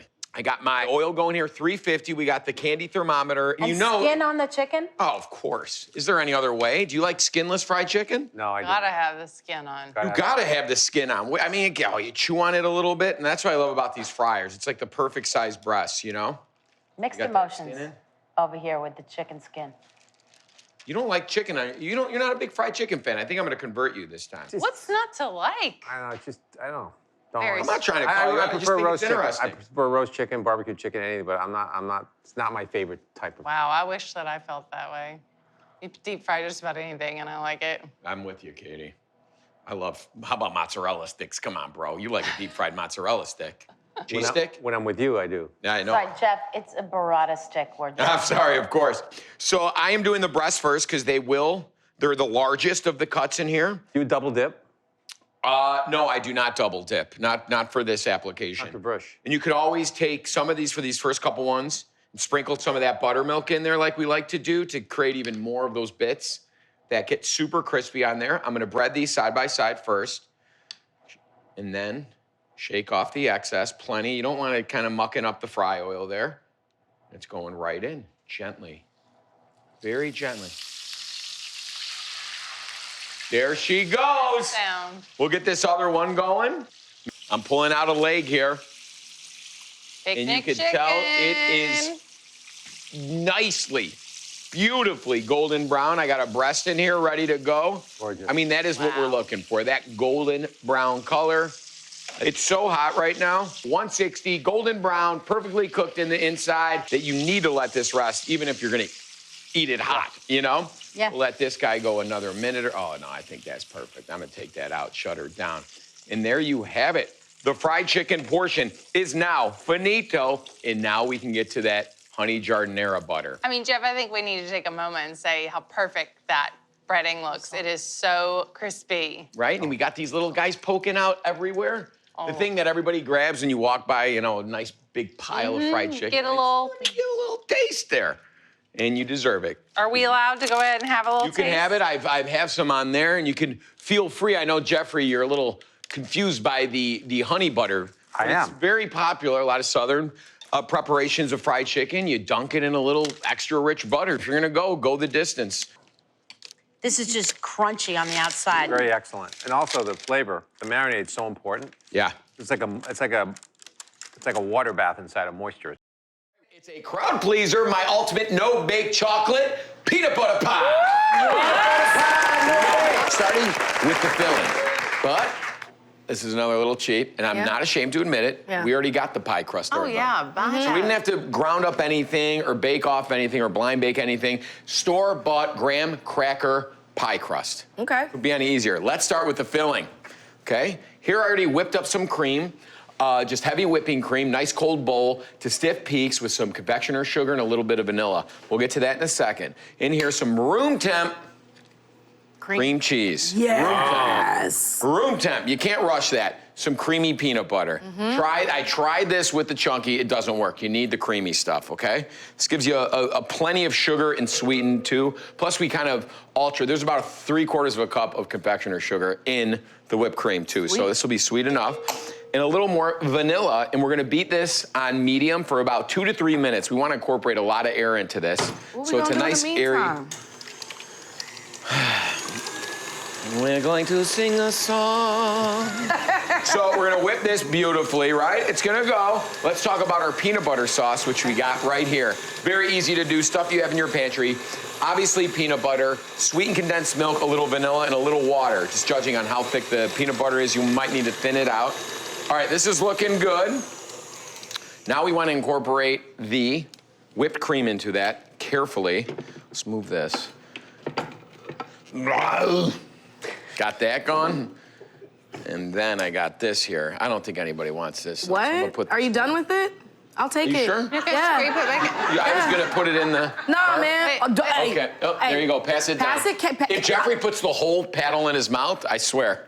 I'll donate $1,000 to your Just the favorite whole world. charity. It would be the sign of the apocalypse, right? You could see it. It got light in color, nice and airy. Now we want to take our whipped cream, which we kept in that cold bowl. That's good, because we need sugar. Yeah, it does. It needs sugar. So what you do is you use, you know, this is, a lot of people don't know that this little kind of tip of a rubber spatula actually serves as a function. When you are folding, especially stuff you just whipped, you take that tip and you kind of turn it in, turn the bowl, and flip it over, right? You don't want to sit there and like grind it in. So you just take it, it's there for a reason. You want to carefully, without losing all those pockets of air we spent all that time whipping into it. Look at how pretty that is. And right when it's like almost incorporated, Do it. mini peanut butter. You're crazy. So what we did is just use the minis. You can get the full-size ones. You get more peanut butter in it. I mean, to me, there's nothing better. And you go the day after the holiday and they're 50% off. That's right. So Save it's us the some day money. after the holiday, they're just as Yeah. fresh as the day before. So we got those peanut butter cups in there, our no-bake, pre-made graham cracker pie crust. So we are gonna, look at that, beautiful. You see all, I mean, Gee this with a whiz. spoon in the couch, binging on some shows, like The Kitchen, Do it. right? Goes all in there. I mean, just the smell alone. Put that to the side. Right, we're gonna kind of spread it out without getting any on the rim of the crust. Just be careful with this. Now this is gonna go set up in the fridge a little bit, just to kind of harden up. So I got one ready to go. And we are not done. There are more elements. So look at that. That's what it looks like. Bring it. We are not done. Next is that peanut butter sauce we talked about earlier. Move it around a little bit. Let it cool. You don't want to put this too hot on there. You just want it, you know, Oh, come streamable, on, as I say, right? Jeff. And we are going to get pollock with this. I'm Right? not just watered. That's, It's happening. all right, get it, go get Don't a be nice spoonful stingy. and Don't get be starts to stingy. stream and then transfer. Look at that. And I want to do it all one way. I'm not crisscrossing here because, Not you going know, crisscross? right? Now, magic chocolate sauce. Do it. Do it. Okay, try some. He's so shy. All right, so you want to do a little, you can always put this in a bowl, but some of these have different nozzles on them. Same thing, right? Drizzle. And this is gonna, there we go. Beautiful, and that's gonna harden once it hits that chilled pie filling there. And we're not done. Roasted, salted peanuts. Jeez. Mini chocolate chips. Mm-hmm. And these are gonna kind of provide a nice little border around, just on the edge there. Oh, Jeff, yeah, make it cute. I just wanted to make it cute and pretty, Yeah. because that's what I am.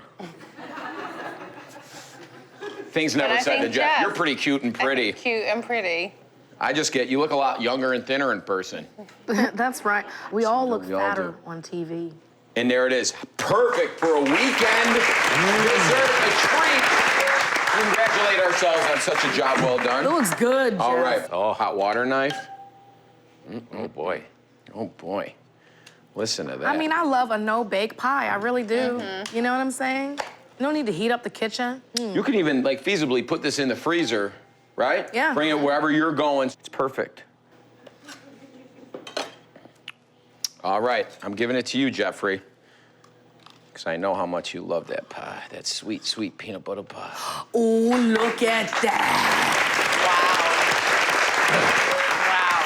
Wow. It looks rich. Jeff, you never made me a piece of pie. Do it justice, Jeezy. Yeah? I'm going in. Can I just pick it up like a pizza or what? Jeff? Yeah. It just tastes nothing like you would think it would taste. It is so light. And you know what the key to this is? You get the peanut, but also there's this salty quality. And I mean, it's a perfect consistency. It's just the right temperature. Then you reach one of those peanut butter cups and you get that Crazy. splash of peanut butter chocolate. If this is your first cake, I want another one. Hi guys, Jeff Mauro here, and we are about to make one of my world-famous Chicago-style deep dish pizzas. And you don't need to get on a plane to enjoy it in my hometown. You do it right in your own kitchen. Follow me along, press pause when it's time to let things rise or to proof or to bake, and then press play again, and I'll meet you right back here to continue on with the recipe. Let's start, shall we? Starting with about 1.25 cups of room temperature water. We're gonna get our yeast bloomed right here. So 1 pack of active dry yeast. It goes right in there. And to help feed that yeast, we're gonna add in about a teaspoon of sugar. This is all gonna start to activate. So this is gonna take about 15 minutes to bloom and get all bubbly, and you know when it has that beautiful layer on top. So press pause and I'll see you back here in 15. All right, it's been 15 minutes. As you can see, the top has got those bubbles on there. The yeast has been fed with sugar. It's activated. It's ready to be combined with the dry ingredients. I have a standing mixer here, fitted with a bowl. Leave that right there, and we can kind of bring the horse to the water and start measuring out our dries here, starting with 3.5 cups of all-purpose flour. Right into the bowl.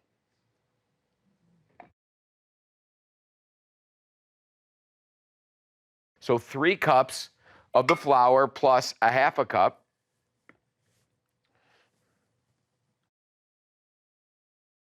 Next, salt to help season it. So 2 teaspoons of kosher salt. Another dry that you typically don't see in a lot of pizza recipes, it's 1/8 teaspoon of cream of tartar. This helps the dough relax so you don't have to overwork it. You can form it better, and it's less dense and chewy. It's just more, you get more of that even, crispiness that we're looking for. And we can mix these dries up real quick. Make sure it's all together. Now we can add our oil. This has got corn oil in it. We're doing 1/2 cup of oil plus 3 tablespoons.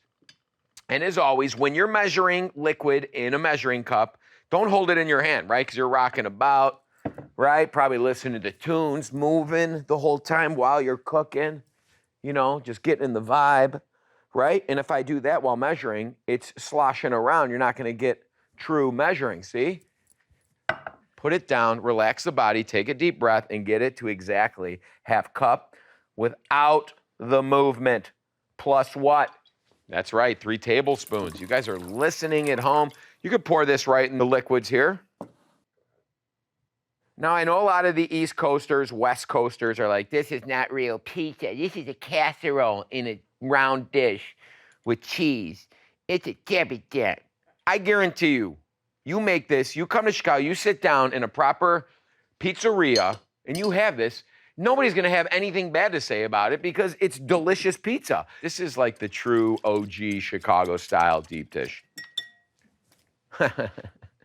Smooth. Okay, let's pour this in there, get it going. Now we could pour, remember, in here we have the water, the bloomed yeast, and the oil. It's all coming together, okay? You just wanna make sure you get yourself that rubber spatula on hand, and we're gonna scrape down the bowl. Why are we doing this right when we're getting going is because this is a very, very short knead. It's a quick dough almost, closer to a biscuit than it is to a pizza dough traditionally. So you get those layers, that crag. It sucks up the butter in the end, and it's more of like that, you know, just beautiful, light, crackery, biscuity crust. And that's why we wanna aim for about a minute knead on this, all right? Maybe 90 seconds, nothing more than that. Right when you see it come together, you're done. We're looking for that crispy, biscuity crust, not a big, bready, chewy, you know, fluffy crust. 1, give it a little more, just to kind of get it off the hook. 10, 9, 7, 34, 28, hike. That's all we need, trust me. And you could smell that yeast in there. I just like to kind of form it into a nice little quick ball. Here we go. And there you have it. Now, that is a crazy looking pizza dough, right? It's not that perfectly smooth, sheeny dough, right? It's got character, right? It's got things about it. It's a rough structure. So all we're gonna do is give it a couple turns here on our board. No extra flour necessary, right? This is not sticky. It's not a super hydrated dough. But we are gonna form it into a tight ball. We got our proofing bowl here, just a little bit of oil to help it from not sticking. We will put this dough in a non-reactive bowl. I always like glass over metal, right? Just doesn't get crusty on the bottom, has a little more, you know, barrier between you and the heat. Somewhere warm, but not on your stove where you're doing the preheating, because you'll definitely get that crust on the bottom. It was just not fun to work with, right? We want this whole thing 360 soft. So we're gonna cover it with a wet towel. I prefer a wet towel to help seal it even more. Put it in a warm spot in the kitchen for 6 hours. Press pause, and I'll see you in 6. All right, guys, let's take a look at our dough that has been proofing and rising for 6 hours. Look at that, doubled in sides. We got that nice protective barrier of the oil around it. There's nothing crusty on top. It is ready to be punched down. So what we're gonna do now is preheat our oven right now, 450, and punch down the dough.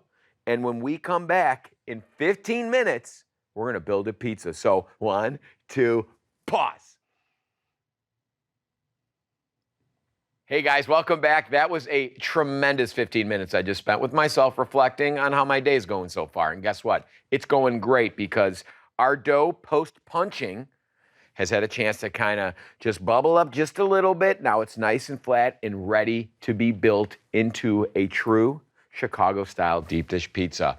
First, we need that butter crust, right? I always say yes to butter crust. Just gives it an extra crispy, buttery crunchiness that you can't live without. So we are going to melt a tablespoon of butter. Always put the butter in the cold pan. I don't like putting butter into a hot pan. You just lose so much of it to the atmosphere, and it browns really quickly. And this way, we just melt it gently, and it'll happen very quickly. So we have our dough ready to go. I got my mise en place all set here for when it's pizza building time. You don't want to have to scramble for ingredients. You want everything to be built quick and put in the oven, right? Oven's at 450. Tomatoes are ready, whole tomatoes. I got my sausage here, bulk hot Italian sausage or sweet Italian sausage, in slices from the deli of a whole milk or a part skim, low moisture mozzarella. I like the low moisture stuff because it's less moisture, more of that good cheese pull and chewiness to it. And of course, you can't do this without a proper deep dish pizza pan. Now, this was ordered online. You can get them on, various sites. Order a true Chicago deep dish pizza pan, or you can use your cake pans, okay? Our butter is melting, right? Just like that. It happens so quick. Doesn't really need much more. We just want a light melt so it's easier to spread, and we're gonna create that butter crust, right? So butter goes in first. 1 tablespoon. Move it all around so it gets up the rims and the edges, not too much. If you put too much oil or butter in here, it's just gonna be hard to form the dough, and it's gonna be too slick, and that dough's gonna pull away. But you can see as we start building, it's gonna kind of start hardening up a little bit. Next comes that dough.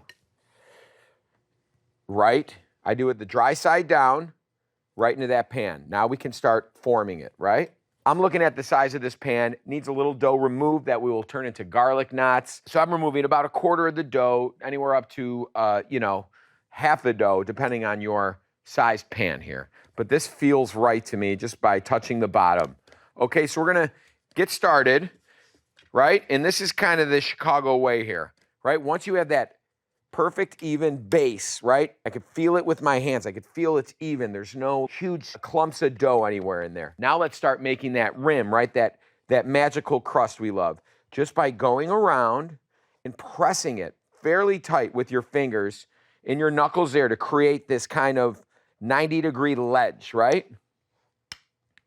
Just like that. So we are going up, just going around the horn like this, making sure, right, it's not sloping, but a definite 90-degree angle right where that bottom meets the rim here. And it's going all the way up. I want it as high as you can get it, right? Pressing it the whole time. You don't want it to rise and push everything up. You want this fairly flat. So any bubbles you see, any pockets of air, you want to puncture. All right, this is looking good. All right, next comes the cheese, the meats, and then we'll get to the sauce last. Starting with the cheese goes on first. What? What are you doing, Jeff? We don't do that here in New York City. We put the cheese on top with very, very thin slices of sausage. That's not what we do in Chicago. We give you the good stuff. So we are literally putting a duvet cover of cheese on the bottom here. That's why we're using the slices and not the minuscule little pre-packaged, pre-grated stuff. Do it right and get that full 360 cheese blanket going, because there is no shortage of cheese in a true Chicago deep dish. So look at that. It's a pinwheel with one in the middle. And that's perfect, right? And maybe I'll throw a couple there, and then there, and then there, and then there, and then there, and then there. This is awesome. So on here, you can see is about 12 ounces of part skim, low moisture mozzarella. Great. Now comes the toppings. In the Mauro family house, right, growing up, and to this day, we are divided. Half the camp is in pepperoni camp. The other half of the camp is in sausage camp. Never the two shall meet, okay? Luckily, pizza is the most democratic food item on the planet because you could feed up to 4 people or 2 very large hungry Mauros with one of these and everybody gets what they want. I'm a pepperoni guy, but I like one slice of sausage once in a while. My dad, my mom, my brother will never touch pepperoni. They only demand sausage, okay? So instead of, breaking up the family, going our separate ways with decades of turmoil and strife and therapy bills, half sausage, half pepperoni. Well, let's do the pepperoni first since it's my favorite. I'm talking the classic pepperoni. This is not a place for those, thick cut pepperoni cups from the stick, right? I love them on top of Detroit's, pan pizzas, grandma style pizzas, but for this, you want them thinner, a little bigger. And we're doing a full layer, half right down the line.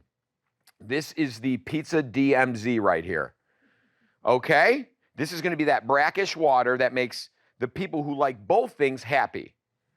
But just give you, like a little punch in the gut for those pepperoni people because they're gonna get a little sausage on their first bite. So it's gonna be like, put everybody in their place. This is just food. It's just pizza. It's not that serious. okay? We are just putting a good amount of roni on there. Pepperoni. Next comes the sausage.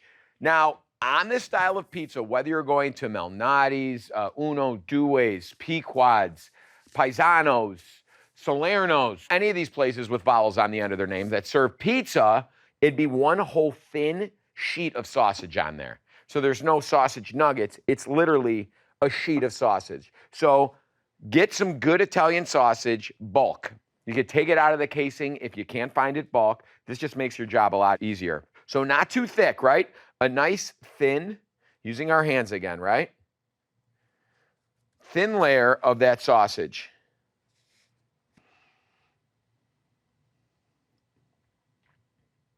Beautiful, we're pressing this down.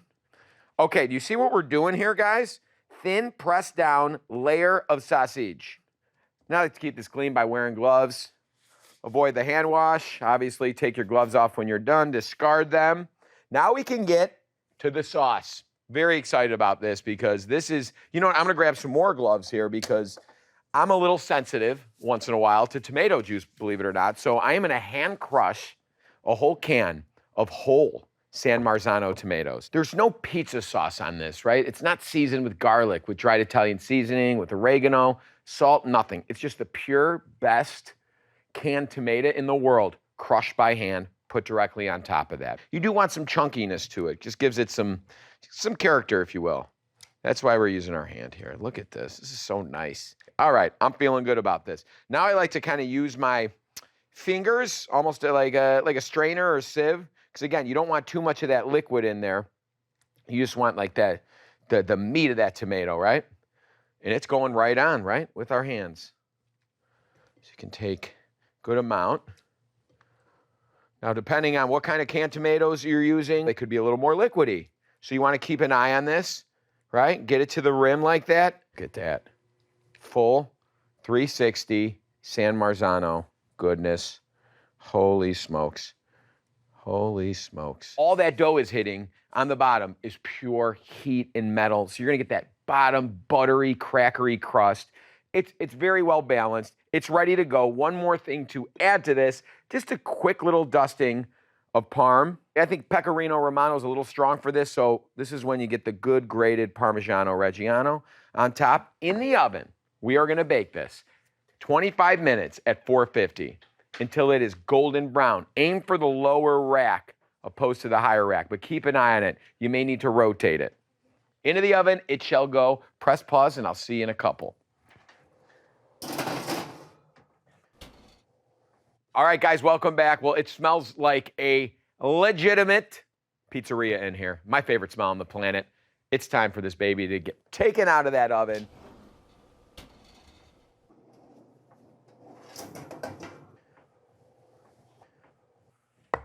This is it. We did it. All right, it's best to be patient right now and let this rest for 5 minutes to let everything set up. So press pause, and I'll see you in 5. All right, the pizza has rested. It's hot, but it's not too hot to handle right now. We took it out of the pan, which makes it easier to cut, especially when you got a lot of hungry people around you. Just get a nice, sharp chef's knife here. And we got, remember, the half sausage, half pepperoni. Where the first cut lands, nobody knows. Let's get in there. Ooh. Oh.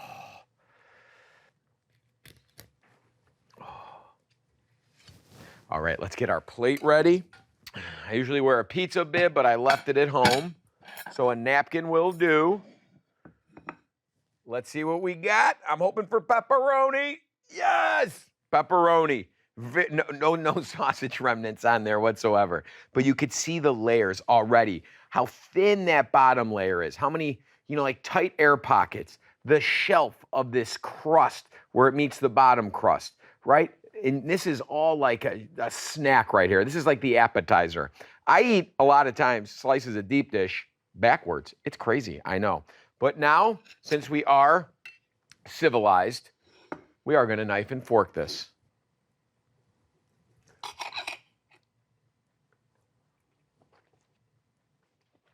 I've worked on this. I've become one with this recipe, and I taste it in every bite. It's so familiar. in those fresh tomatoes, that just salty, spicy pepperoni on there, that beautiful layer of cheese, the right amount of saltiness and chew. Let's try that crust. Oh, sweetness from the corn. The fact that we only needed it for a minimal amount of time because of this light, airy biscuit quality. So this here is an authentic, real deal, deep dish Chicago-style pizza, folks. Let's make our Parmesan croutons for the wrap. Now we're gonna make these small enough, very bite-sized, so when we wrap it with the chicken and the lettuce and the dressing, each bite will have a little bit of crunch in there, and that comes from these croutons. So I'm using a day-old baguette here. Perfect for crouton making. Right into a sheet pan here. Shake it, even it out. Stream some olive oil in there. You can do the thumb deal, because we are keeping it light. I don't want to put too much on here.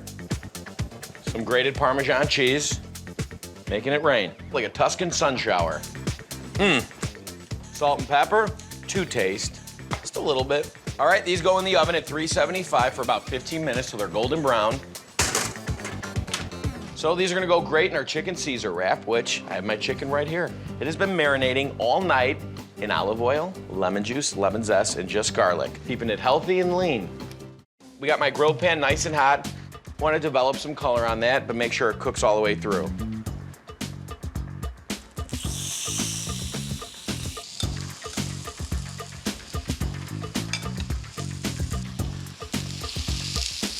It's already smelling great in here. We didn't use any salt or pepper in our marinade, so now we can season the exterior directly. And these will go about 12 minutes aside, so there's no more pink in the center. Or at about 165, 170 on your instant read thermometer. Let's make the sour cream Caesar dressing. All right, so let's start with a cup of low-fat sour cream. Next, a tablespoon of Dijon mustard for that extra special tang. Another must ingredient to have in any Caesar is Parmesan. So we'll do about 2 tablespoons of this, 2 teaspoons of Worcestershire. Right, gives that nice meaty quality to your Caesar. I love me some Worcestershire. Let's do 1 whole garlic clove, zested right in there. The juice from a half a lemon.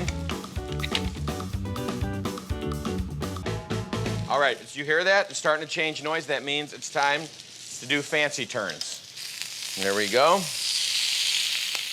Perfect, see? One last ingredient to my sour cream Caesar is an anchovy. Don't be scared. When I put this anchovy in there, you're not gonna really taste fishiness. You're not gonna taste the anchovy. But if I didn't put it in there, you'll definitely taste that something is missing in the Caesar. So we're just gonna mash it with the fork, put it right in there. We can get all this incorporated.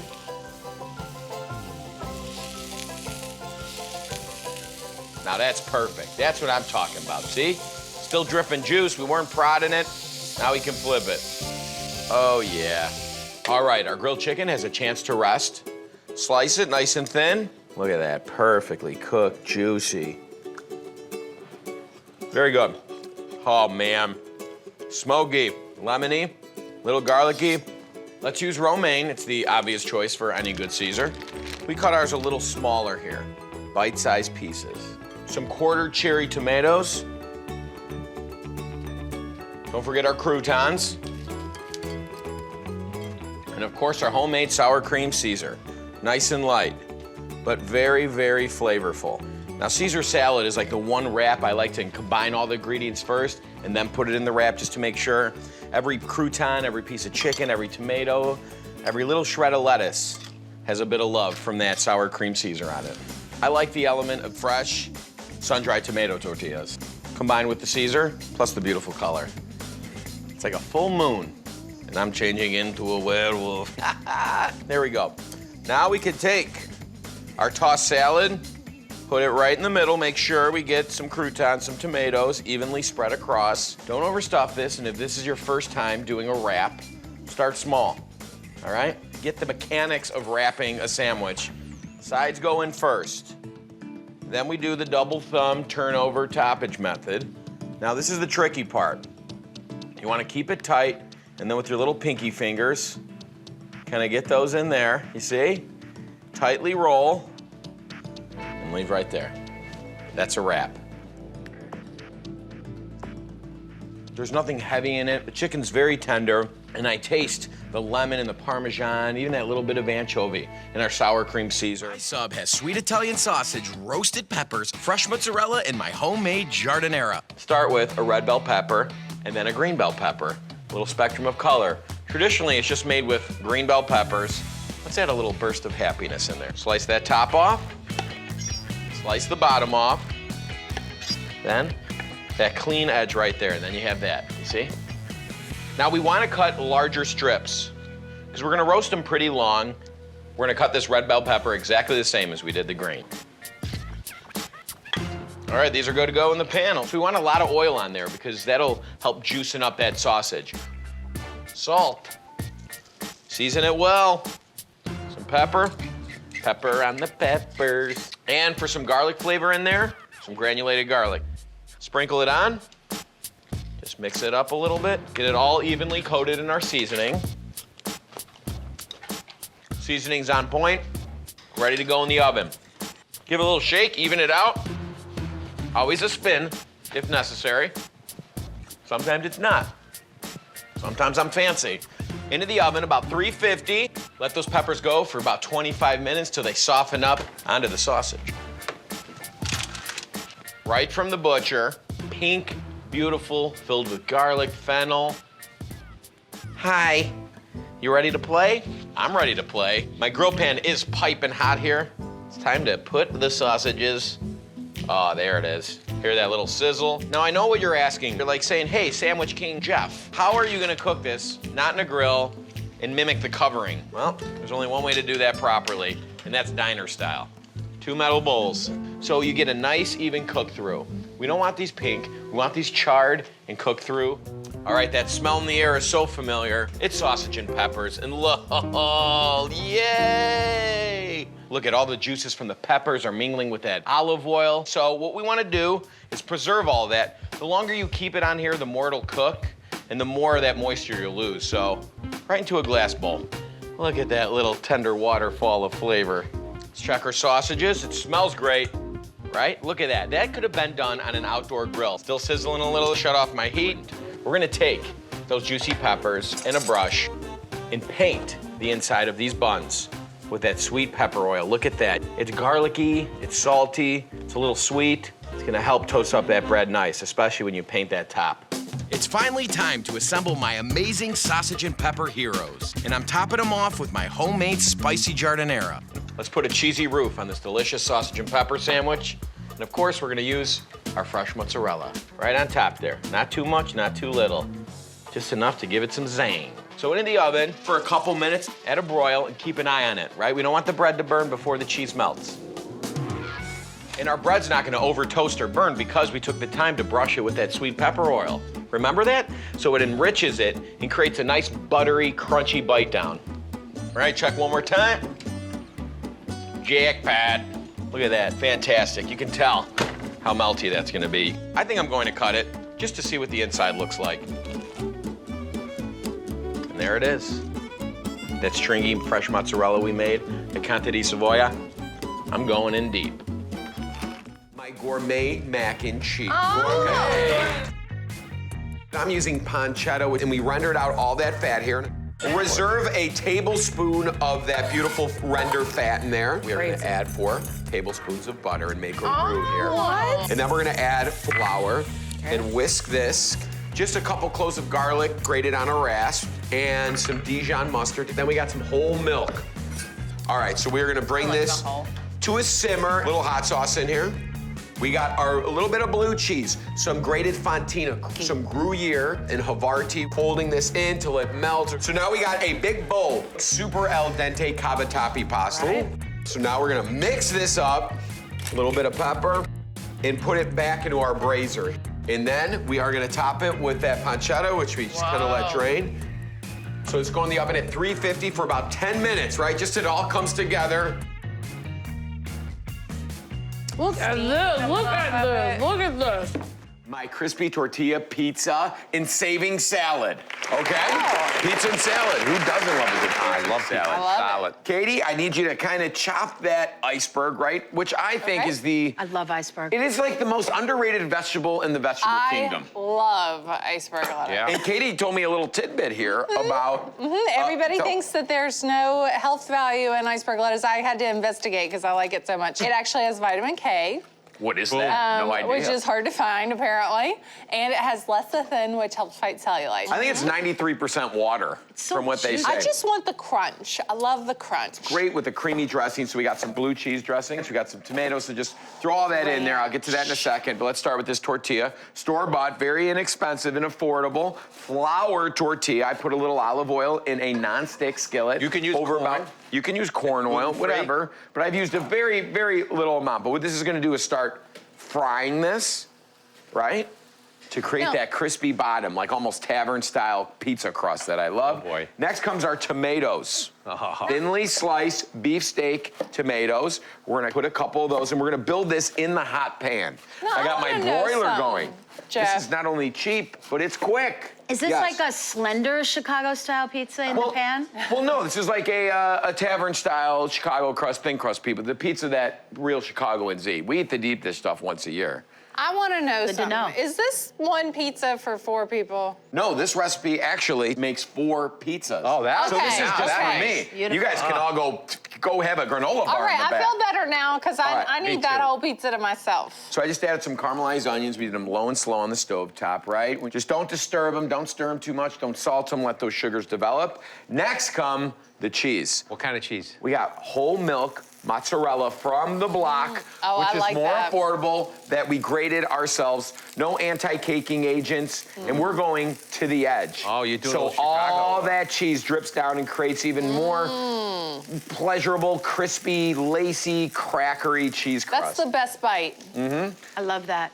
And you could throw all that in there too. Oh, So we okay. just got some fresh tomatoes from the ends of the sliced tomatoes and some crispy bacon. That's Or a you could really throw- good save, the tomato scraps. Exactly. And Put this it in your feels like salad. a pizzeria salad. The Yeah. iceberg, it's what you get. You might even put it on your pizza. And you need that creamy Can I dressing dress too. this? Can I put a lot of Yeah, go ahead, dress it. That's just a good blue cheese dressing. And you can use spicy or sweet Italian sausage. This is a nice combo. I like the both. But again, 1 link is enough for 4 pizzas with this. Now it's going in the broiler, Oh, boy. Oh, wow. all right, where it's gonna hit the top of that, make it all gooey. So I've had one broiling for a couple minutes in the bottom here. And since we started it in the pan, we got a crispy crust and perfectly bubbly golden brown top Beautiful. with a pizza, because we use that nonstick. Look at that. Slides right out. Do you see Wow, that? that was so Wow. Beautiful. Look at the bottom. that? Can you see the bottom? Gorge. Let me see Get a that. shot of the bottom. That's beautiful. Oh, yeah. Look at that. You see that? That is joyous. That's because we Oh, started yeah. a little bit of oil in the bottom pan right there. And that cheese. And that cheese all the way around. You see the lacy That's edge of that that? good stuff. That's what the kids want these days, right? I don't know if they want omelets. All right. Katie, it is time, right? And this is an individual pizza for 1. So I'm gonna cut it in quarters. By the way, you know what I might do with this? I might put the iceberg in the freezer and do an icy cold lettuce Look at salad. you, I love it. Oh, gosh. Thank you, Gabe. Nothing like Hold my brisket. salad bowl. This is a 1 portion for me. It's my trough salad. The salad? Yeah. This is, nobody's going hungry here at the dinner table tonight. And you get your veggies and your protein That's and your beautiful. calcium. Jeff, what does this cost? This, I don't know. We're about to find out. Let me plate you one, Sir Jeffrey. I absolutely love the sausage on there. I love the textures. I love the juiciness of the iceberg. And then we go to the richness of the cheese. It's hot and cold. My Chicago-style Italian beef sandwich. Vibrant green bell peppers here.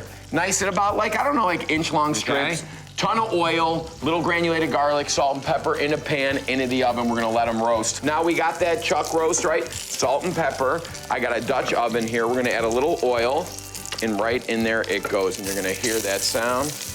This roll has about 6 sides to it. So you wanna make sure that you're looking like that. We got that beautiful rendered fat in here. We're gonna add just 1 chopped yellow onion, a little more salt to help sweat out those onions. Of course, a couple cloves of garlic chopped right in here, and some dried Italian seasoning, crushed red chili flakes here. We're gonna hit it with about a cup of good red wine. We're gonna add our beef stock. So we're making a braising liquid, right? About 350 till it gets a little toothsome, but you still want it pliable. Look at these guys. Now that's what you want them looking like, swimming in oil. Great little fresh thyme in there, and we're gonna nestle it in there till it's a little over half covered, about 75% covered, and we're gonna put it in the oven at 300 for about 3 hours, and we're gonna turn it a couple times, right? And that's what we're looking like, right? Why don't you start shredding this for me, buddy? Here I got the braising liquid, which we have strained and reduced a little bit. Okay, so look at these beautiful rolls here. I got some of this beautifully seasoned per my instruction. The sweet and hot, so we got the sweet peppers. We're gonna drag it through the river. Jardiniere. You wanna make sure you get that oil that kind of drips down like that. All we did was rub this bread too in some of the oil from the jardiniere and dry toast it for a little bit. Smart. Okay. The fat, the heat, the dip, you got it, man. You nailed it. Skirt steak fajitas, and I'm gonna show you guys a cool, easy trick that'll give you that sizzling wow factor you can do right at home, starting with some great skirt steak right here, Jeffrey. Beautiful. You love this stuff. I do. I love it. When you go to the butcher, when you go to the grocery store, it is imperative you ask for outside skirt steak, not the inside skirt. Outside is way more tender, way more marbled, just succulent, beefy, but the inside skirt can get a little chewy. So ask for this, right? But of course, like you take that bite of that sizzling fajita at a restaurant, and every bite is juicy and full of marinade. So let's start with the marinade here. I have some olive oil. We're gonna add to this little restaurant secret to a marinade that you wouldn't expect in a Mexican dish, soy sauce. Yeah. What? Yeah. So some fresh lime juice. Jeffrey, can you help me with my peppers right there? How do you want to cut? Poblano, just in a nice thicker strips, right? Not Strips. thick, but like, you know, half and quarter-inch strips. Cut a poblano and a nice red bell pepper and some onions. I'll ask for you in a bit. So we got the soy sauce in there, some cumin, some chili powder, some fresh lime juice, and some salt. We're gonna whisk this up. I got a zipper top bag here. We're gonna pour that directly in the bag, but we are gonna reserve some of this marinade for a little trick later, okay? And that has the oil in there and everything. Remember, the soy sauce, just a little bit. The rest can go in a zipper top bag. Now we're gonna take that beautiful outside skirt steak, and this has been cut into thirds, so it's just easier to manage, right? This way you can kind of cook it appropriately, but look at that beautiful marbling. Into the marinade, about 30 minutes in the fridge, up to 2 hours, okay? Move it around in that bag. All right, get the air out and just make sure you move it all around. Put it in the fridge, and what you wanna do after marinating it, again, 30 minutes, 2 hours, take it out, dry it, put it on a wire rack sheet pan in the fridge for up to 2 hours to help dry it out. That's another restaurant secret trick. That's how you get that char on there without a grill, without charcoals, all done in that cast iron. But that's what it looks like after drying out, after marinating, right? We're gonna hit it with just a little more salt. I have a cast iron skillet going right here, piping hot. You can see the wisps of smoke coming off it. Then you know it's ready. We're just gonna hit it with just a little salt, and it is going right in that pan. On the top side down, that's gonna be the driest. So in these 3 sections right here, press it down once and just let it rip for a couple minutes, right? We'll do 2 at a time here. Keep that one for later. Again, a whole skirt steak can feed 4 people at least. That's the beauty of this, is we're fortifying it, we're bulking it up with these lovely peppers, which I'm gonna throw in there. So this is the leftover fat and the rendered fond and all that stuff in this cast iron right here. So what we're gonna do is throw the onions in there. Those beautifully, look at that, beautifully even poblanos. And a lot of times it's just red bell peppers, green bell peppers, yellow bell. I like the flavor that the poblano brings, a little extra spice. You cook the steaks in that pan, right? Yes. And that's a leftover fat from the steak. That's a leftover fat and oil and, you know, all the little juicy fond bits, right? We're gonna hit this pretty hard. We want a nice char on there, but you don't wanna like turn them into mush, right? You want them to have a little, you know, little chew to them. And this is what it looks like. I'm gonna turn that on. Is that on, Jeffrey? I would turn on a little bit more. Sizzle platter. Let's get that thing screaming. They look great, Jeff. I got my sizzle platter ready to go. I got my rested steak. And we're gonna cut this. Now, a lot of times you go to the restaurants and they cut it with the grain, which I don't like. You shouldn't do that. Even though it's kind of, if you follow the striations of the meat, it's like almost counterintuitive to cut a fajita like this, but you should cut it like you would a strip steak or a ribeye. So what I like to do is cut those long sections in half and then kind of just go diagonally. And you want to cook this to medium. I think medium rare skirt steak can get a little chewy. I think medium is perfect. Agree with you, Jeff, for once. But you gotta have that char on there. Want me to turn that for you, Jeff? Yeah, please, go ahead. All right, look at that. Can you see that? Oh. This is a shout out to my favorite Mexican joint. I love Maria's. My neighborhood called Maria's, and the Braglia boys that been running them for 30 years, and their mom, Maria. And it's like the typical place where you can't even hear yourself talk half the time because of the sizzling hot fajitas coming out of the kitchen. I love it. All right, that's looking very good, right? We're gonna season that. So colorful, right? Right? Little salt and pepper. Our steak is sliced. And that's all you want. You want some life in those peppers still, some color. Yeah. Oh, man. Look at that. Oh, man, you gotta be... All right, it's time. It's time to plate. Now again, if you're searing for a table at home, by all means, serve it directly in the cast iron here. No need to... Well, look at them sizzle, baby. You see them sizzling? Now you asked, how do you get that sizzle to happen right before they serve it, right? Because it's always super piping hot. There's a little trick, and that's why we reserved that marinade a little bit ago. But I like to kind of keep it just like that. Right? Oh, so the baby. peppers are still cooking on the bottom, but you're not overcooking the meat. Since we rested that, we're gonna shake up that leftover reserved marinade. And right before we bring it to the table, we hit it with the sizzled sauce. Ready to go, Jeff? Oh. Let's go! Coming through! Oh, we got a little tableside service. Yeah. Nice. Yeah, I expect a large tip. Ooh, sizzle, Steak fajitas? sizzle. Yes, steak fajitas, we ordered them. Beautiful. Ladies, please do not touch the sizzling hot cast iron skillet.